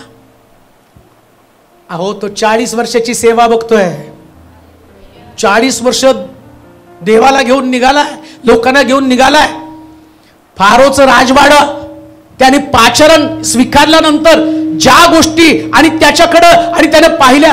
अजून एक गोष्ट तुम्हाला सांगतो, देव एखाद्या सेवकाला प्रोटेक्ट करत असताना, परमेश्वर प्रोटेक्ट करताना परमेश्वरासमोर मिशन असतं. कोणतं मिशन? त्याला तो सेवक मिशन नाही, त्याला लोक मिशन आहे. मिशन लोक आहे. प्रत्येक व्यक्तीचं तारण हे त्याचं मिशन आहे, त्यानं स्वर्गामध्ये पोहोचलं पाहिजे. आता मोशे काय करतो? देव म्हणतो ते माझा आणि त्याचा प्रश्न आहे. आता विचार करा, समजा त्यानं असं केलं असतं, ठीक आहे, आता मिर्यम आणि अरोन कुरकुर करतात, मग तो म्हटला ठीक आहे मोशे तू बाजूला सरक, अरोनला आणि मिर्यमला हातामध्ये चार्ज देतो. असं पण करू शकला असता ना देव, पण देवाने तसं केलं नाही. का? त्याला माहिती आहे याच्यात जी क्वालिटी ती त्यांच्यामध्ये क्वालिटी नाही. देव नेहमी क्वालिटी बघत असतो, क्वालिटी. आणि क्वालिटी पाहताना लक्षात ठेवा, जेव्हा लोकांमध्ये कुरकुरीचा आत्मा येतो, मी तुम्हाला ते सांगतो, आगे साप का आले? कारण या 2 लोकांनी पहिले कुरकुर केली. कोणी केली? 21व्या अध्यायामध्ये कोणी कुरकुर केली? 21व्या अध्याय 5 वचन. ते परमेश्वराविरुद्ध. हा, कोणी कुरकुर केली? मोशे विरुद्ध. बरं, आधी या लोकांनी कुणाविरुद्ध कुरकुर केली? नाही, आता 12व्या अध्यायात काय पाहिलं मी? मोशे विरुद्ध. सुरुवात कुठून होती? मोशेच्या विरोधात. प्रत्येक ठिकाणामध्ये मंडळी पतन व्हायला सुरुवात होताना कुठून सुरुवात होती? लोकसेवकाविरुद्ध बोलायला लागतात तेव्हा मंडळीचं पतन. एकदा सेवकाविरुद्ध बोलायला लागले की ते देवाविरुद्ध पण बोलायला लागतात.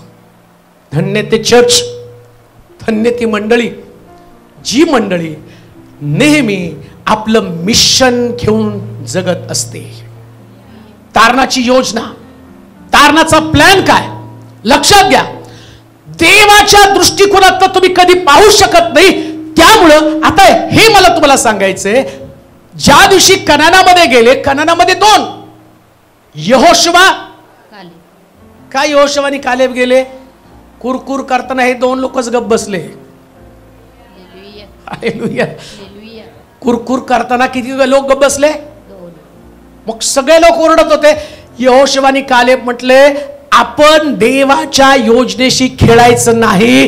परमेश्वर त्याच्या पद्धतीने सगळं करेक्टच करतो. मग आम्ही पाहतो, जेव्हा कनानात जाण्याचा समय आला, त्यास परमेश्वर म्हणतो, मोशे तुझ्या जागी मी यहोशुवाला पाठवतो. का? कारण त्याला माहिती आहे, जरी अहरोन याजक म्हणून मोशेच्या बरोबर चालत आहे, याजकाचं कुळ म्हणून त्याला निवडलं, पण नेतृत्व यहोशुवाच्या हातामध्ये दिलं नाही. का? कारण तारणाच्या योजनेमध्ये परमेश्वर ही गोष्ट ध्यानात घेतो की जेव्हा तुमचं तारण होतं, तेव्हा तुमचं तारण टिकून राहण्यासाठी तुम्हाला मेहनत घ्यावी लागते. आणि ती मेहनत घेत असताना एकच मिशन असू द्या, स्वर्गराज्य, स्वर्गराज्य, स्वर्गराज्य, स्वर्गराज्य. आणि स्वर्गराज्यामध्ये जाताना तुम्ही इकडं तिकडं कुठं पाहू नका. तुमचं आणि तुम्ही ज्या गोष्टीकडे पाहता त्या गोष्टीकडे देवानंच दुर्लक्ष केलं. त्यानं कुशी बायको केली आणि हे ओरडायला लागले, आणि देवानं विषय तरी काढला का? प्रॉब्लेम काय? प्रॉब्लेम आमचं थिंकिंग आहे. देवाच्या दृष्टिकोनात आता देव काय म्हणतो पहा, त्याचं उत्तर खाली त्याच्यामध्ये पहिला 12 अध्याय 1 ते 9 वचन. मोशेने कुशी लोकातली एक स्त्री बायको केल्यामुळे मिरियम व अहरोन त्याच्या विरुद्ध बोलू लागले. त्याच्या विरुद्ध बोलू लागले. ते म्हणाले त्याने कुशी लोकातली स्त्री बायको करून घेतली आहे. ते म्हणाले परमेश्वर केवळ मोशेशीच बोलला आहे का? आमच्याशी पण नाही का बोलला? परमेश्वराने ते ऐकले. कुणी ऐकलं? परमेश्वराने. काय डेअरिंग बघा.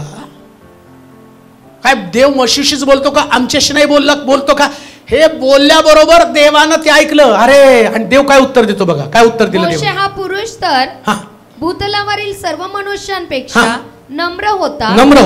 मोशे, अहरोन व मिरियाम यांना परमेश्वर अचानक म्हणाला. काय म्हणाला? तुम्ही तिघे दर्शन मंडपाकडे या. कसं म्हटलं हो देव?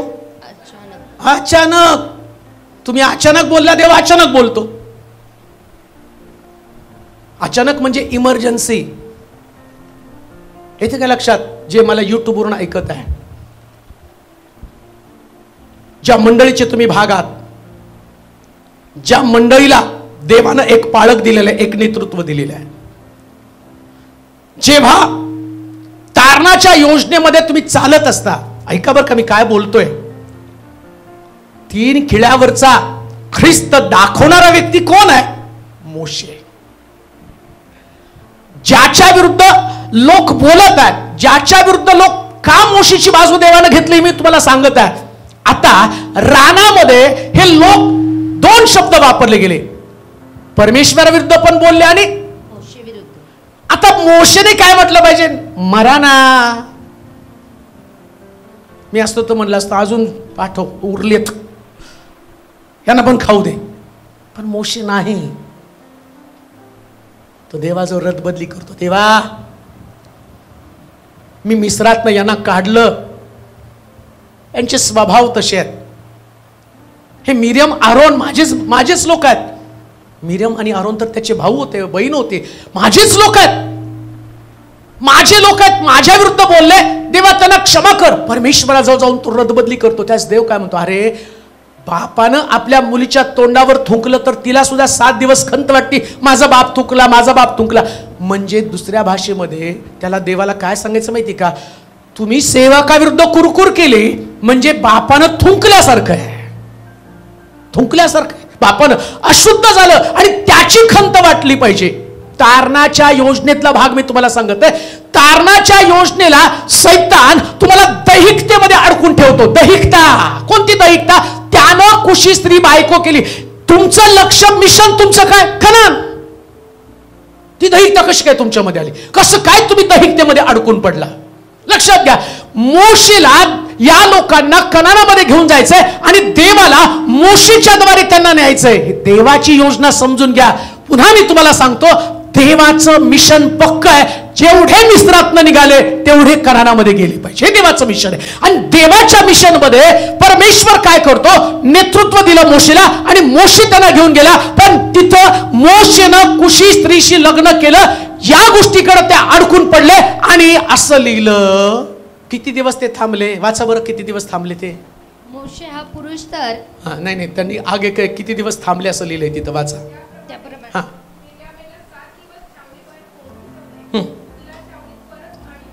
हा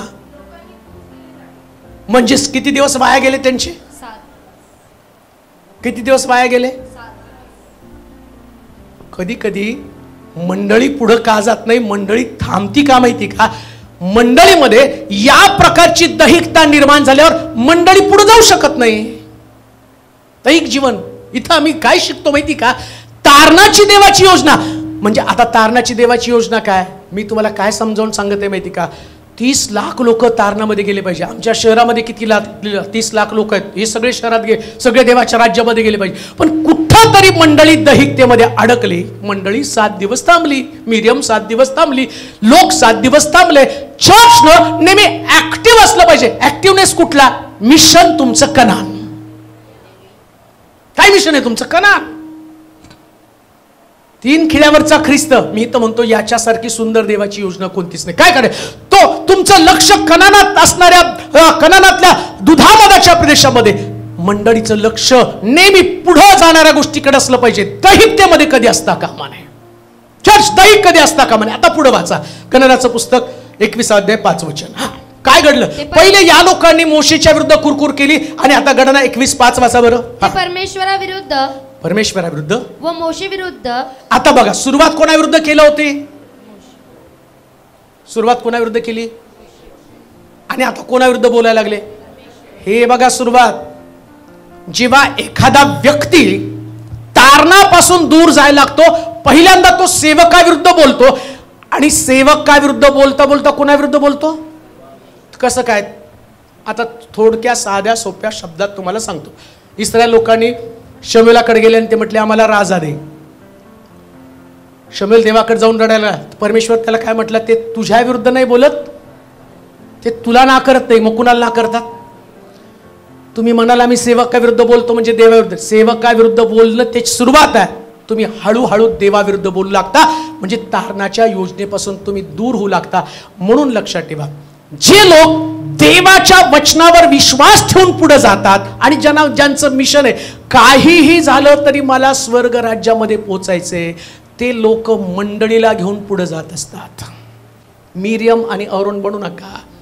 मोशे, यहोशुवा, कालेब यांच्यासारखं देवाच्या बरोबर चाला. मोशे आणि कालेब आणि यहोशुवा म्हणतो मी आणि यहोशुवा म्हणतो मी आणि माझं घराणं तर परमेश्वराची. तुम्हाला कोणाची सेवा? असे लोक मंडळीमध्ये आवश्यक आहे. जगामध्ये मंडळ्यांमध्ये असे लोक असले पाहिजे की ते मंडळातले लोक म्हणतील तुम्हाला काय बोलायचं तुम्ही बोला, माझं घराणं घेऊन तर मी परमेश्वराच्या मंदिरामध्ये, देवाच्या सानिध्यात, देवाच्या समक्षतेमध्ये, प्रभूच्या वचनामध्ये, देवाच्या संगतीने चालेल. लक्षात ठेवा, तुमचं मिशन कनान असलं पाहिजे.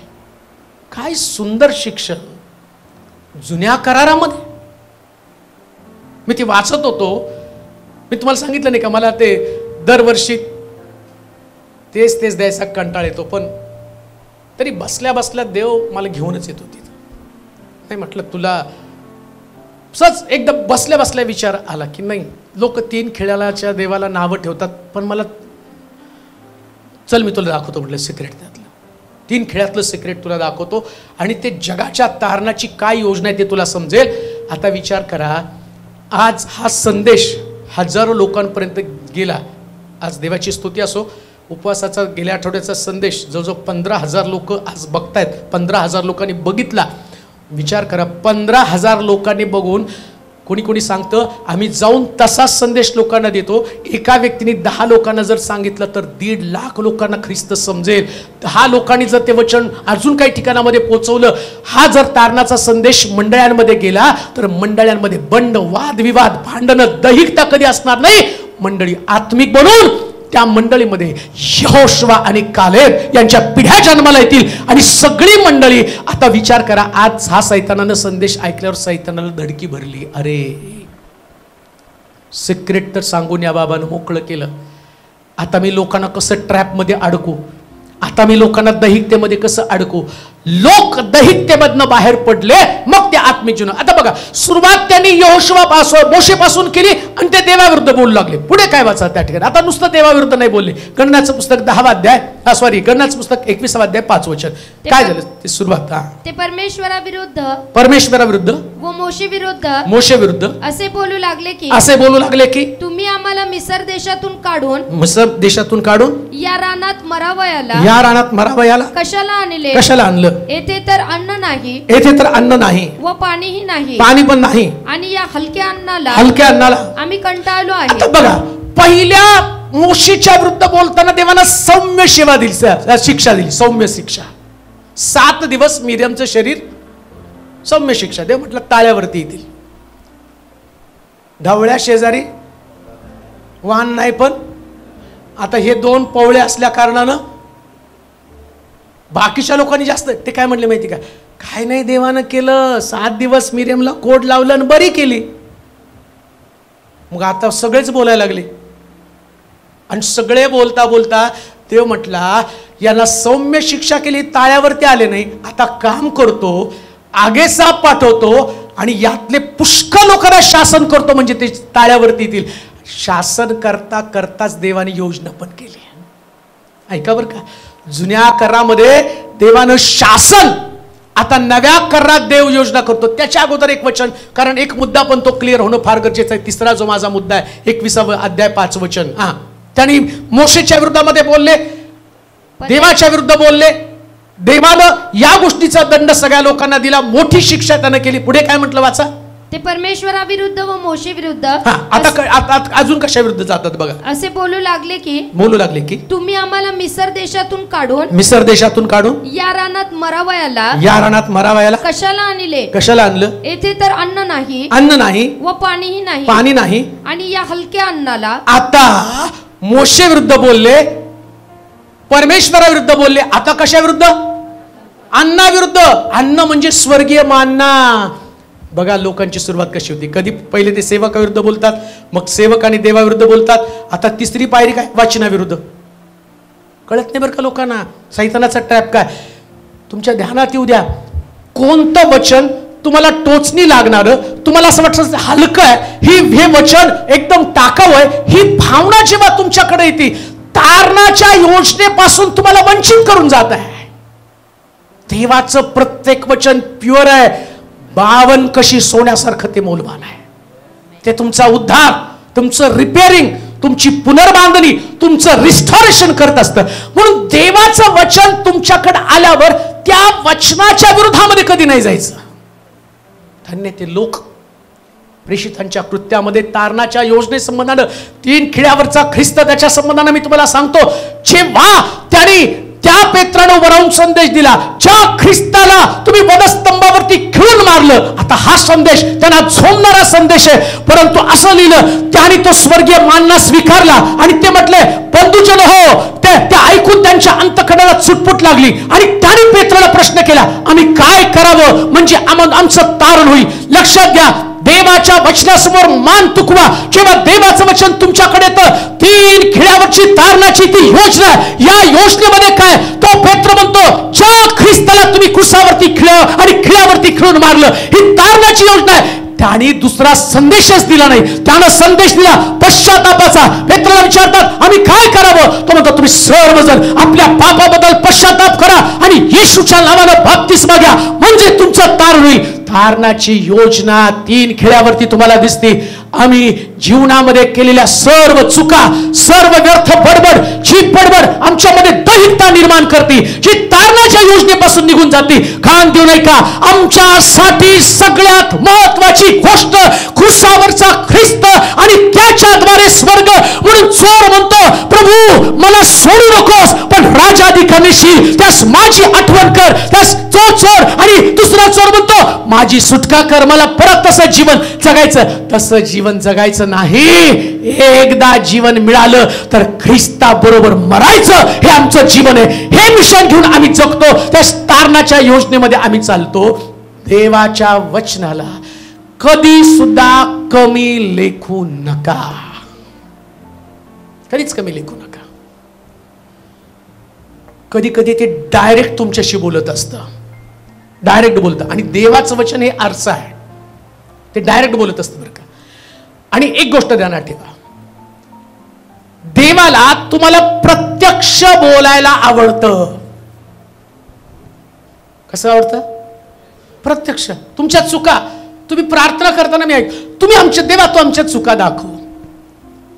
मग कधी कधी दाखवल्यावर वाईट वाटतं. म्हणता कशाला दाखव? कारण हे बोलणं सोपं असतं प्रॅक्टिकली. आणि समजा तुमच्या चुका तुम्हाला दिसल्या, तुम्हाला काय पाहिजे? तारण आणि स्वर्गराज्य. 3 खिळ्यावरचा ख्रिस्त तुम्हाला दिसतो. तो म्हणतो की तारणासाठी तुम्हाला यायचं, मान्याचा स्वीकार करायचा, तांबड्या समुद्राचा स्वीकार करायचा, सेवकाचा स्वीकार करायचा, देवाचा स्वीकार करायचा. आणि देवाचा स्वीकार करायचा म्हणजे मान्याचा स्वीकार करायचा. तुम्ही माझ्यामध्ये, मी तुमच्यामध्ये. म्हणजे काय? वचन तुमच्यामध्ये. तुम्ही ख्रिस्ताला स्वीकारलं म्हणजे काय स्वीकारलं? वचन. तुम्हाला 3 खिळ्यावरचा ख्रिस्त, आता 3 खिळ्यावरचा ख्रिस्त पुढे येतो, त्याच्या अगोदर हे टप्पे आहेत. लगेच 3 खिळ्यावरच्या ख्रिस्तानं तुम्हाला तारण दिलं नाही. अहो मेले कशामुळे ते तर जाणून, ही पार्श्वभूमी झाली. हे का मेले त्याचं कारण मी तुम्हाला सांगितलं. इकडे देव योजना करतो. आता पुढे खाली वाचा. गणना 21:7. हे पाहून लोक मोशेकडे येऊन म्हणाले, परमेश्वराविरुद्ध. बघा आता बरोबर, परमेश्वराविरुद्ध व तुझ्या विरुद्ध बोलण्याचे पाप आम्ही केले आहे. तेव्हा हे साप आमच्यामधून काढून टाकण्यासाठी परमेश्वराची प्रार्थना कर. तेव्हा मोशेने लोकांसाठी प्रार्थना केली. परमेश्वर मोशेला म्हणाला, आगे सापाची एक प्रतिमा करून झेंड्याच्या खांबावरती टांग. म्हणजे सर्पदंश झालेल्या कोणा माणसाने त्याच्याकडे पाहिले तर तो जगेल. मग मोशेने पितळेचा एक साप बनवून टांगला. बस. आता तिथं हे सगळं झालं, लोक मराले. आता लोकांचा पण प्रॉब्लेम कसा, मेल्याशिवाय म्हणतात ना, मेल्याशिवाय स्वर्ग दिसत नाही. मरायला लागल्यावर यांना कळलं नेमकं काय. म्हणजे त्यांना ते बोलताना लक्षात आलं आपण बोलतो ते, पण त्याच्यामुळे मेले का नाही? नातेवाईक मेले असतील त्यांचे, ध्यानात घ्या. त्यांची काही लोक मेले. सर्पदंश झाला, आगे साप तिथं देवानं पाठवले. ऐका बरं का, जेव्हा आम्ही देवाच्या योजनेच्या चौकटीतनं बाहेर जातो, नीट ऐका. एदेन बागेमध्ये सुद्धा सर्पाने एंट्री तेव्हा केली जेव्हा यांनी आज्ञा मोडली. एदेन बागेत सर्प होता. सैतान फळ घेऊन त्यांच्या घरी नाही गेला. ते फळाकडे आले आणि सैतान त्या झाडावरती विटोळा मारून बसलेलाच होता. एकदा तरी, आता देवानं मधल्या झाडाचं फळ खाऊ नको म्हटलेलं आहे. आणि मधल्या झाडामध्ये 2 झाड आहेत. ज्यामध्ये 2 झाड आहेत, एक जीवनाचं झाड आणि मग सैतान तो बरोबर जीवनाच्या झाडावरती जाऊन नाही बसला. देवाने त्याला इंटरेस्ट दिली नाही बऱ्या वाईटावर. कारण का?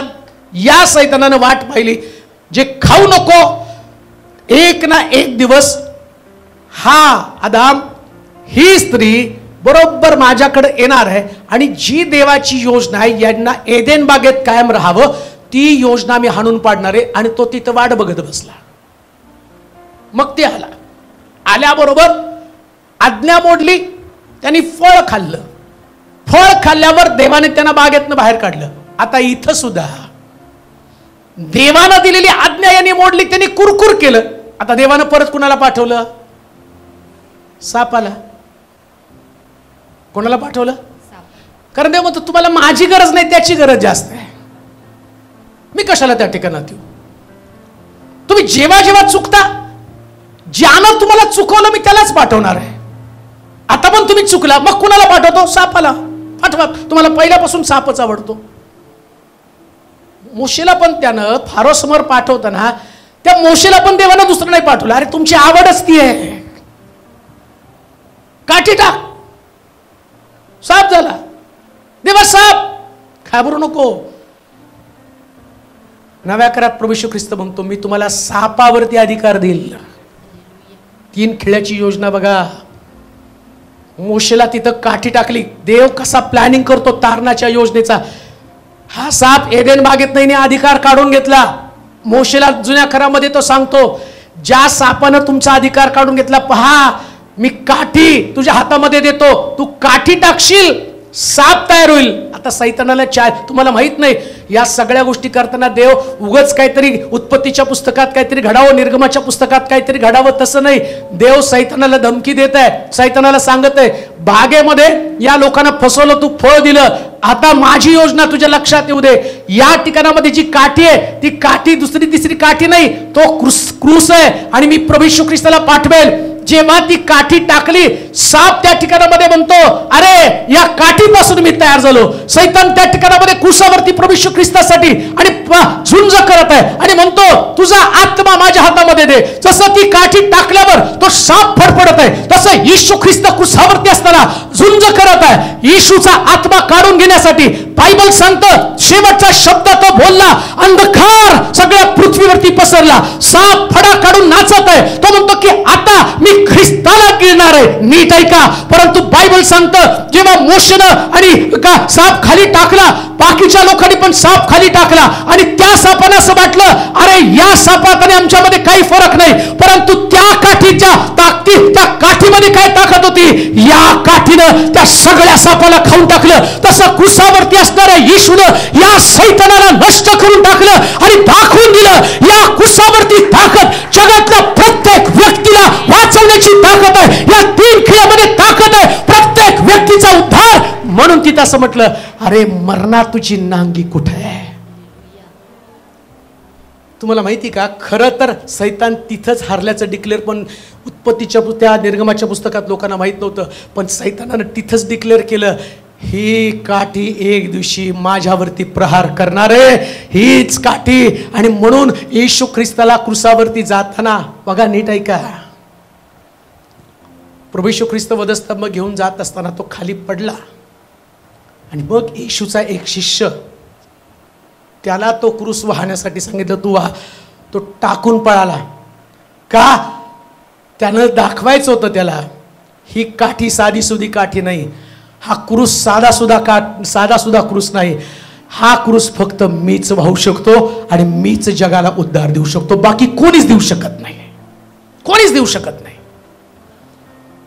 म्हणून या ठिकाणामध्ये त्यांनी काय केलं? उद्धाराची योजना. काय योजना? वाचा बरं तिथं. हे पाहून लोक मोशेकडे येऊन म्हणाले परमेश्वराविरुद्ध व तुझ्या विरुद्ध बोलण्याचे पाप आम्ही केले आहे. तेव्हा हे साप आमच्यामधून काढून टाकण्यासाठी परमेश्वराची प्रार्थना कर. तेव्हा मोशेने लोकांसाठी प्रार्थना केली. परमेश्वर मोशेला म्हणाला आग्या सापाची एक प्रतिमा करून झेंड्याच्या खांबावर टांग. म्हणजे सर्पदंश झालेल्या कोणा माणसाने त्याच्याकडे पाहिले तर तो जगेल. आता बघा इथं किती सुंदर चित्रण जगाच्या तारणाचं 3 खिळ्यावरती लटकलेलं आहे. 3 खिळ्यावरती तो काय म्हटलं माहिती का? या लोकांना ज्यांना सर्पदंश झालाय त्यांना वाचायचं तर तू काय कर, एक काठी घे आणि त्या काठीला काय म्हटलंय? ध्वजाची काठी. झेंड्याच्या खांबावर. कुठली? झेंड्याची खांबावर. झेंड्याचा खांब. झेंड्याचा खांब काय? बायबलमध्ये एक शब्द आहे यहोवा निसी, म्हणजे परमेश्वर माझा झेंडा, विजयाचा झेंडा. त्यानं दुसऱ्या काठीवरती नव्हे, कुठल्या काठीवरती? लक्षात घ्या, जेव्हा तुम्ही त्या काठीवरती पितळे सर्प पाहता, आता सर्प तिथं बरं का, फार सुंदर चित्रण आहे. जुन्या करामध्ये उत्पत्तीच्या पुस्तकामध्ये सर्प येतो आणि तो सर्प सांगतो, तुम्ही आज्ञा मोडली, तुमच्यात मरण शिरलं. आता विजया काय झेंड्याचे काठी, त्या काठीवरती पितळी सर्प बर का. तुम्हाला वाटतं की तो पितळी सर्प प्रभू येशू ख्रिस्त, मला वाटतं एक वचन लिहिलं, त्या वचनामध्ये तसं दिलेलं आहे की त्या वचनामध्ये असं म्हटलं की मनुष्याच्या, योहानाच्या शुभवर्तमानात, मनुष्याच्या पुत्राला उंच करा. कशासारखं? जसं मोशेनं अरण्यामध्ये सर्प उंच केला, पण त्या सर्पामध्ये हा पितळी सर्प आहे आणि त्या पितळी सर्पाच्या पाठीमाग झेंड्याची काठी आहे. मी तुम्हाला पितळी सर्प आणि झेंड्याची काठी याच्यामधली असणारी तारणाची योजना सांगतो. लक्षात ठेवा, या काठीवरती जो पितळी सर्प आहे, हा पितळी सर्प एदेन बागेमध्ये असताना आता हा पितळी सर्प, त्या पितळी सर्पाला तिथं मोशे चॅलेंज करताय. देव त्याला सांगत आहे, हा सर्प पूर्वी जिवंत होता, हा लोकांना ठकवत होता, पण आता पितळी जो सर्प आहे आणि त्याच्या पाठीमाग झेंड्याची जी काठी, ही काठी म्हणजे क्रॉस आहे. जेव्हा क्रॉस येतो तेव्हा जिवंत साप पितळेचा बनून जातो आणि त्याची शक्ती नष्ट होती आणि क्रुसावरची शक्ती जगात काम करते. आणि क्रुसावरच्या शक्तीमध्ये काय? पितळी सर्प तो म्हणतो, मी मरण आणलं होतं, पण आता मरणाची शक्ती माझ्याकडे नाही.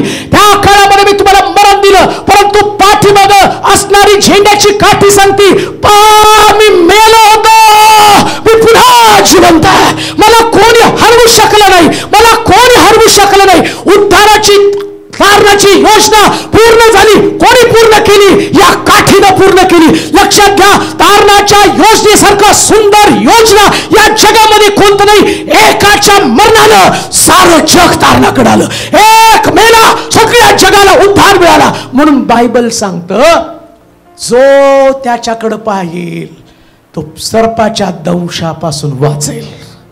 काय सुंदर म्हटलेलं आहे. वाचावर काय लिहिलं? मग मोशेने पितळेचा एक साप बनवून टांगला, तेव्हा सर्पदंश झालेल्या कोणी त्या पितळेच्या सापाकडे पाहिले, पितळेच्या सापाकडे पाहिलं म्हणजे तो जगेल.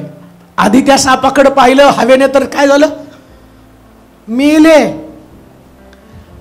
आता बघा, सर्पाकडेच बघायचंय. पण सर्प त्या दिवशी झाडावर होता, आता सर्प कुठे आहे? म्हणजे एदेन बागेमध्ये देवाचा पुत्र तिथं नव्हता. झाड होतं, सैतान होता, पण देवाचा पुत्र जगामध्ये आला आणि देवाचा पुत्र क्रुसावरती. दुसऱ्या भाषेत मी तुम्हाला सांगतो, काय करतात माहिती का? शरीराला बॉम्ब लावून आतरिक येतात आणि कुणाला तरी मारायचं असतं. त्याला पकडलं सगळेच मारणार. तसं प्रभू येशू ख्रिस्तानं या मोठ्या शत्रूला, सैतानाला पकडलं क्रुसावरती. तू एवढे दिवस लोकांना मारत होता, आता तुझी नांगी माझ्यामध्ये टाक. आणि त्याला माहिती होतं ह्याच्याकडं नांगी एकच आहे, ती माझ्यामध्ये, आणि हा बिना नांगीचा फक्त भुंगा मारतो म्हणणार. मग मला ते वचन वाचा, करंथीकराचं पहिलं पत्र 15वा अध्याय 55 वचन. पहिले करंथीकराचं पत्र 1 अध्याय 15 वचन. पहिले करंथीकराचं पत्र 15वा अध्याय 55 वचन.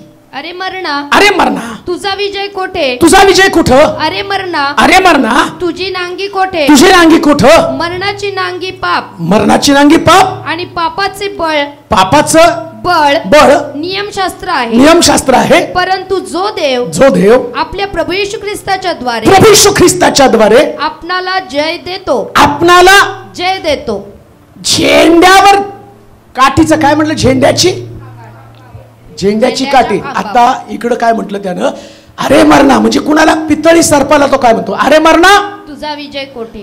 पितळी सर्प का म्हटलं माहिती का? त्याला दाखवायचंय तो सर्प आहे पण तो पितळी आहे. आता त्याच्यात नांगी नाही, दंश करण्याची ताकद नाही. सैतान आहे पण सैतान शक्तीहीन आहे. पॉवरलेस आहे. काय म्हटलं? वाचायचं ना, नुसतं सर्पाकडे बघू नका. कुठल्या सर्पाकडं? म्हणून लक्षात ठेवा, सैतानाकडे बघताना शक्तिहीन नजरेतनं बघा. ही तारणाची योजना आहे. तुमचं तारण कसं टिकतं, कसं टिकवायचं, तर सैतानाकडे पाहताना तो शक्तिहीन, त्याची नांगी नाहीच आहे. स्वतः विचारलं, अरे मरणा तुझी नांगी कुठे आहे? काय म्हटलं? अरे मरणा तुझा विजय कोठे? तुझा विजय कोठे? तो विचार, अरे मरणा तुझा विजय कोठे? आता पितळी साप काय म्हणतो? आता ते जिवंत साप होते, ते लोकांना मारत होते. आणि इकडं मोशे म्हणतो की देवाने त्याला सांगितलं, एक काम कर, या लोकांना पितळी त्या झेंड्याच्या काठीवरती पितळी साप लटकव. आता लोक चावणाऱ्या सापाकडे नाही बघणार, पितळी सापाकडे बघतील. चावणाऱ्या सापाकडे बघितल्यावर मरण होतं, पितळी सापाकडे बघितल्यावर जीवन होतं. का? तर त्या झेंड्याच्या काठीनं या पितळी सापातली शक्ती काढून घेतली. आणि आता तो पितळी साप तुम्हाला ओरडून सांगतो, अरे मी आहे पण मी पॉवरलेस आहे. कोण सांगतो? सैतान सांगतो तुम्हाला. अरे विजय तर तुमच्या येशूने मिळवलेला आहे. विजय तुमच्या येशूने मिळवलं, त्याला तुम्हाला तारण दिलंय. अरे मरणा तुझा विजय कोठे? अजून काय हो? अरे मरणा तुझी नांगी कोठे? नांगी कुठे आहे? मरणाची नांगी पाप. मरणाची नांगी काय? पाप. सैतान तुम्हाला दाखवत होता, तुम्ही पाप केलं, तुम्ही पाप केलं, तुम्ही पाप केलं, तुम्ही पाप केलं, तुमचं तारण होणार नाही. येशू ख्रिस्तानं सगळं पाप स्वतःवरती घेतलं. आता सैतान तुम्हाला कसं काय पकडणार आहे? योजना तारणाची. तुम्ही बाप्तिस्मा घेतला, पाण्याखाली गेला, पाण्याखाली गेल्याबरोबर तो तुम्ही पापी पापी, आणि तेवढ्यात ते येऊन त्या बाप्तिस्मा सांगतो, अरे तू पापी नाही, तू नीतिमान आहे. आणि तू नीतिमान झाल्यावर सैतान पॉवरलेस. तो म्हणतो, जोपर्यंत तुमच्याकडे पाप होतं तोवर माझी सत्ता होती. येशू ख्रिस्तानं सगळं पाप स्वतःच्या देहावरती घेतलं. अरे मी आता पॉवरलेस आहे, माझ्यामध्ये ताकद नाही. म्हणून 3 खिळ्यावरचा ख्रिस्त जगाच्या उद्धाराची योजना आहे. 3 खिळ्यावरचा ख्रिस्त जगाच्या उद्धाराची योजना आहे. म्हणून जेव्हा तुम्ही त्याच्याकडे पाहताना, तेव्हा सैतानाकडे पाहताना शक्तिहीन सैतान बघा, आणि येशूकडे पाहताना विजयाचा झेंडा म्हणून पहा. विजयाचा झेंडा. मग जेव्हा तुम्ही ख्रिस्ताकडे पाहताना, तुम्ही पाहताना जाताना झेंडा घेऊन हातात जाता हो. मग येशू ख्रिस्त म्हटलं नाही का, जो कोणी माझा शिष्य पाहतो, अजून काय करायचं? आपला वधस्तंभ. म्हणजे काय? विजयाचा झेंडा. वधस्तंभ म्हणजे पराजय नाही, वधस्तंभ म्हणजे विजय आहे. आणि तुम्ही विजय घेऊन जाता हो. तुम्ही विजयी आहात. पण तारणाच्या योजनेपासून दूर जाऊ नका. तारण टिकवून ठेवा. बरं, नुसतं तुम्हाला तुमचं तारण नाही, ज्यांनी गणना 21:8. मग परमेश्वर मोशेला म्हणाला, आग्या सापाची एक प्रतिमा करून झेंड्याच्या खांबावर टांग. झेंड्याच्या खांबावर टांग. म्हणजे सर्पदंश झालेल्या कोणा माणसाने. सर्पदंश म्हणजे काय हो? आता मी ऐकलं, अरे मरणा तुझी नांगी कोठे? अजून काय म्हटलंय? अरे मरणा तुझी विजय कोठे? नाही, मरणाची नांगी पाप. मरणाची नांगी पाप. म्हणजे दंश होणं म्हणजे काय? पापाची बाधा ज्याला झाली. दंश झाला म्हणजे पापाची बाधा. ज्याला पापाची बाधा झाली, बघा ऐका, किती मोठ्या पापाची बाधा त्याला झाली. तुम्ही फक्त सांगायचं, येशूकडे बघ. तारणाची योजना मी तुम्हाला सांगते. 3 खिळ्यावरती जगाचं किती मोठं पाप करणारा व्यक्ती असला, पण नियम काय त्याच्यामध्ये? त्याच्याकडे पाहायला सांगा. आणि वैशिष्ट्य काय माहिती का? प्रत्येक रविवारचे संदेश 2 तास चाललेत. मलाच वाईट वाटतंय, तुमचा वेळ घेतोय, पण तरी सुद्धा एक गोष्ट ध्यानात ठेवा. जेव्हा तारणाच्या योजनेसंबंधाने तुम्ही पितळी सर्पाकडे पहा, दंश झालेला व्यक्ती. 3 खिळ्यावरचा ख्रिस्त मी तुम्हाला सांगत आहे. जन्मभर चोऱ्या करणारा चोर. ते वचनच वाचा. योहानाचं शुभवर्तमान, लुकाचं शुभवर्तमान 23वा अध्याय 32 पासून 42 पर्यंतची वचन. 5 मिनिटामध्ये संपवतो. 32 ते 42 वचन 5च मिनिटामध्ये. वाचा. त्याच्याबरोबर दुसऱ्या 2 जणांस दुसऱ्या 2 जणांस ते अपराधी असल्यामुळे वधस्तंभावर खिळण्यासाठी नेलं. नंतर ते कवटी म्हटलेल्या जागी आले. तेव्हा त्यांनी त्याला व त्या अपराध्यास एकाला त्याच्या उजवीकडे व एकाला डावीकडे असे वधस्तंभावर खिळले. तेव्हा येशू म्हणाला, हे बाप्पा त्यांना क्षमा कर, कारण ते काय करतात हे त्यांना समजत नाही. नंतर त्याची वस्त्रे आपसात वाटून घेतली. त्यांनी चिठ्ठ्या टाकल्या. लोक पाहत उभे होते. अधिकारी नाक मुरडीत म्हणाले, त्याने दुसऱ्यांना वाचवलं. जर तो देवाचा ख्रिस्त त्याचा निवडलेला असला तर त्याने स्वतःस वाचवावे. शिपायांनीही जवळ येऊन आम त्याच्या पुढे धरून त्याची अशी थट्टा केली, तू यहूद्यांचा राजा असलास तर स्वतःला वाचीव. हा यहूद्यांचा राजा आहे असा एक लेखही त्याच्यावर होता. वधस्तंभावर खिळलेल्या त्या अपराध्यांपैकी एकाने त्याची निंदा करून म्हटले, तू ख्रिस्त आहेस ना. तर स्वतःला का तो चोर म्हटला? लोक म्हटले म्हणून तो म्हटला. हो, चोर नाही डायरेक्ट त्याच्या डोक्यामध्ये आले. तुम्हाला मी काय सांगतो माहिती का? जेव्हा मिरियम अरोन बोलले, लोक बोलले. जेव्हा इथं लोक बोलले तेव्हा चोर बोलला. हे आमचं बोलणं तारणाच्या योजनेला कसं अडकण ठरतं हे मी तुम्हाला सांगत आहे. चोर काय म्हटला त्याने ऐकलं. ते थट्टा करणारे लोक म्हटले, तू ख्रिस्त आहे, देवाचा पुत्र आहे, तुझी सुटका कर. याचं पण डेअरिंग वाढलं. आणि हा काय म्हणतो? सेम डायलॉग मारला बरं का. काय मारला बघा? तू ख्रिस्त आहेस ना तर स्वतःला व आम्हाला वाचव. परंतु दुसऱ्यानं 2 योजना आहेत. मी तुम्हाला त्यानं सांगितलं ना, पितळी सर्प उंच कर, लोकांना त्याच्याकडे पाहायला सांग, जे त्याच्याकडे पाहतील ते वाचतील.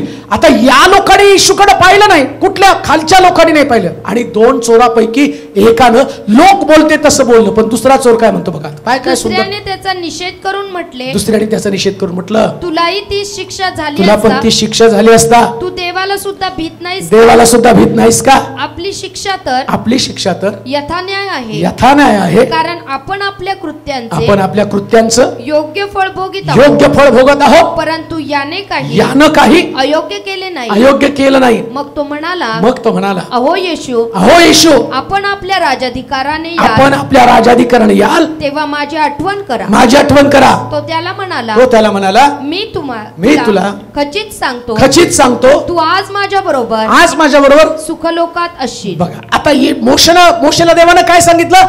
जे पितळी सर्पाकडे पाहतील ते जगेल. आता एकानं लोकांकडे पाहिलं, तो मेला.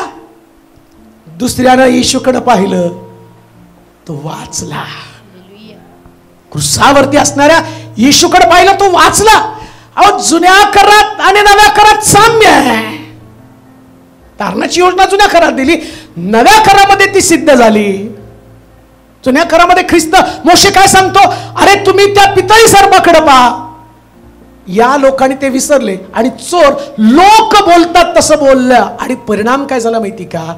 या चोराला लोकांच्या बोलण्यावरती ते आणि विश्वास ठेवला आणि त्याला येशूची निंदा केली. पण पहिल्या चोरानं नाही. आता तिथं त्या कुर्सावरती 2 घटना घडत होत्या. एक येशू बोलत होता आणि दुसरं कोण बोलत होते? त्याच्या अगोदर तुम्ही कोणाचं बोलणं ऐकलं? पहिल्यांदा स्टार्टलाच काय म्हटलं? येशू म्हटला, अच्छा बरोबर, त्याच्याबरोबर 2 जणांस ते अपराधी असल्यामुळे वधस्तंभावर खिळण्यासाठी नेले. नंतर ते कवटी म्हटलेल्या जागी आले. तेव्हा तेथे त्यांनी त्याला नाही. येशू काय बोलला? लोक, हे बाप्पा. पहिले कोण बोलला? नंतर लोक काय बोलले? तू देवाचा पुत्र आहे तर तुझी सुटका कर. ऐका, दुसऱ्या चोरानं येशूचं बोलणं ऐकलं. कोणतं बोलणं होतं? हे बाप्पा. आणि त्याला कळलं. मोशे तिथं काय बोलतो ते तुम्हाला सांगत आहे. देव किती सुंदर सहज योजना समजावून सांगतो. जो त्याच्याकडे पाहिल तो वाचेल. किती मोठं पाप असेल तर तो वाचेल. तिकडं कुरकुर करणाऱ्या लोकांनी पितळी सर्पाकडे पाहिलं ते वाचलं. आता यानं चान्स घेतला. लोक बोलतात ते मी बोलणार नाही. येशू बोलतं ते ऐकतो आणि म्हणतो तू राजाधिकारणशील त्यास माझी आठवण कर. तो असं नाही म्हटला हे लोक बोलतात तसं आपण पण चान्स घ्यावा आणि म्हणावं की नाही तू देवाचा पुत्र आहे सिद्ध करून दाखव. नाही, त्याला माहिती त्यानं सिद्ध करून दाखवलं तर पुन्हा चोऱ्या करणार आहे.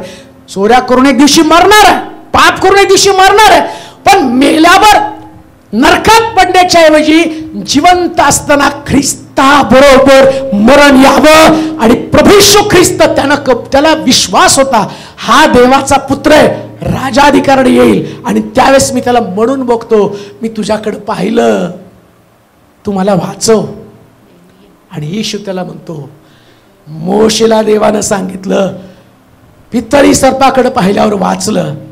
आज तू क्रूसाकडे पाहत आहे, क्रूस तुला वाचवणार आहे. 3 खिळ्याचा देव तुला वाचवणार आहे. आणि 3 खिळ्याच्या देवानं चोराला सांगितलं आज तू मज बरोबर सुखलोकात असशील. ही देवाची सुंदर योजना, 3 खिळ्यावरची योजना, 3 खिळ्यावरची योजना. एवढी सुंदर सुरेख योजना जगात तुम्हाला कुठंच सापडणार नाही. पण माझ्या ख्रिस्ताकडे ती योजना आहे, माझ्या प्रभूकडे ती योजना आहे. म्हणून देवाचे प्रिय लोक शास्त्र वाचताना इतकं गढून जा, मनन करा की तुमचं प्रेम देवावर आणि त्याच्या वचनावरती जडलं पाहिजे. मला हे सांगताना असं वाटतं मी आता फक्त तुम्हाला 20% सांगितलं, कारण मला माहिती आहे देवाची तारणाची योजना इतकी अद्भुत आहे. म्हणून एक गोष्ट पृथ्वी तलावर जगताना मिशन फक्त स्वर्ग तारण. मला स्वर्गामध्ये पोचायचंय. आणि ते पोचत असताना पहिल्या चोरासारखं नव्हे तर दुसऱ्या चोरासारखं. त्यानं चोराकडे पाहिलं नाही, उद्धार देणाऱ्या येशूकडे पाहिला. उद्धार देणाऱ्या येशूकडे पाहा तर तुम्ही वाचाल. देव आप तुम्हाला आशीर्वादित करू. आपल्या जागेवरती आपण उभं राहूया, आपले डोळे आपण बंद करूया, आपली मस्तकं आपण लावूया. आभार माना देवाचे. पापी असताना सुद्धा आगे साप पाठवून आमचं मरण निश्चित होतं, परंतु त्यानं झेंड्याच्या काठीवरती पितळी सर्प लटकवला. पितळी सर्प आता खजील झाला. तो म्हणतो तारणाची योजना एदेन बागेमध्ये मी हाणून पाडली, तारणाची योजना रानामध्ये मी हाणून पाडली. परंतु जशी ती योजना हाणून पाडत होता तशी देव नवीन योजना करून लोकांना वाचवत होता. आज देखील प्रभू त्याची नवीन योजना करून आम्हाला वाचवत आहे. आत्मचिंतन करूया. 40 वर्षाच्या प्रवासामध्ये इस्रायल लोक दैहिक बनले. हा आमच्या आत्मिक जीवनाचा प्रवास आहे. बरेच वर्ष प्रभूमध्ये चालल्यावरती काय आम्ही दैहिक तर बनलो नाही ना याचा विचार करणं गरजेचं आहे. त्यांच्या दैहिकतेची सुरुवात ती मोशेच्या चुका काढण्यापासून देवाला चुकीचं ठरवण्यापर्यंत, मानण्याला चुकीचं ठरवण्यापर्यंत त्यांची मजल गेली. ही दैहिकतेची सुरुवात आणि दैहिकतेचा शेवट रानामध्ये आगे साप पाठवून कुरकुर करणाऱ्या लोकांचा नाश झाला. किती चांगली गोष्ट आहे की मी देवाच्या वचनासमोर मान तुकून त्याला म्हणावं प्रभू तू स्फर सुद्धा तुझ्या वचनापासून आमचं चित्त ढळू देऊ नकोस. हे प्रेमळ सर्वशक्तिमान देवा, आम्ही आमचं समर्पण नव्यानं तुला करत आहोत. मानव म्हणून इस्रायल लोकांनी अनेक चमत्कार पाहिले.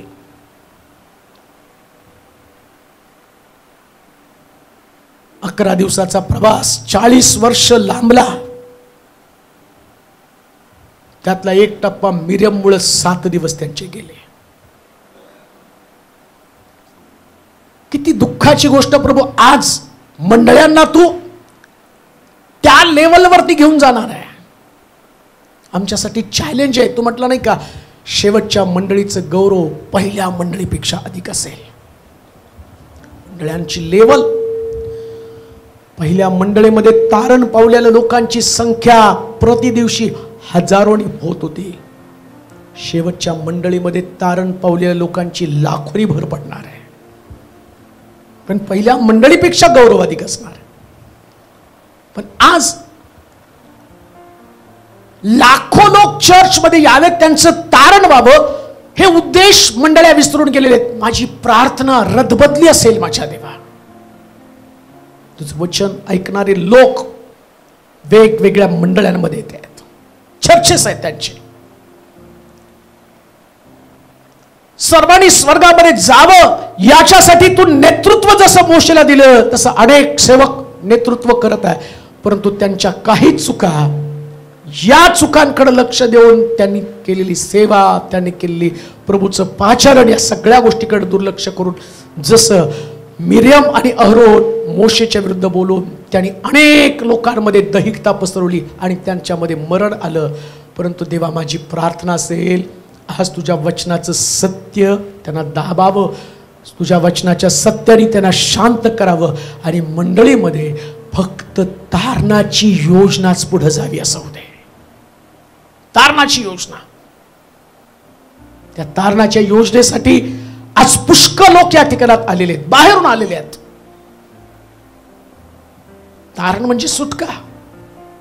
आगे साप मागे लागलेत. दारिद्र्य आहे, अपयश आहे, आजारपण आहे,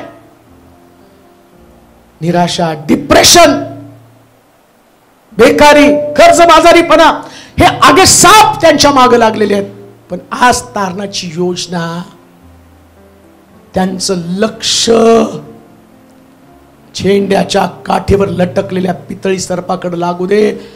जेव्हा झेंड्याच्या काठीवरती असणाऱ्या पितळी सर्पाकडे ते पाहतील, तेव्हा आगे साप जागच्या जागी मरून जातील. कारण आगे सापाला कळलं, आमचा नेता क्रुसावरती हरला आणि त्याला हरवणारी काठी यहोवा निसी, परमेश्वर माझा विजयाचा ध्वज. आणि आता जाताना हे लोक आगे सापाची भीती घेऊन नव्हे तर विजयाची काठी घेऊन बाहेर पडणार आहे. हा माझा विश्वास आहे प्रभूचे, हा माझा विश्वास आहे. त्याच विश्वासामध्ये त्यांना घेऊन जा प्रभूजी. आज आम्ही त्या लोकांसाठी प्रार्थना करतो.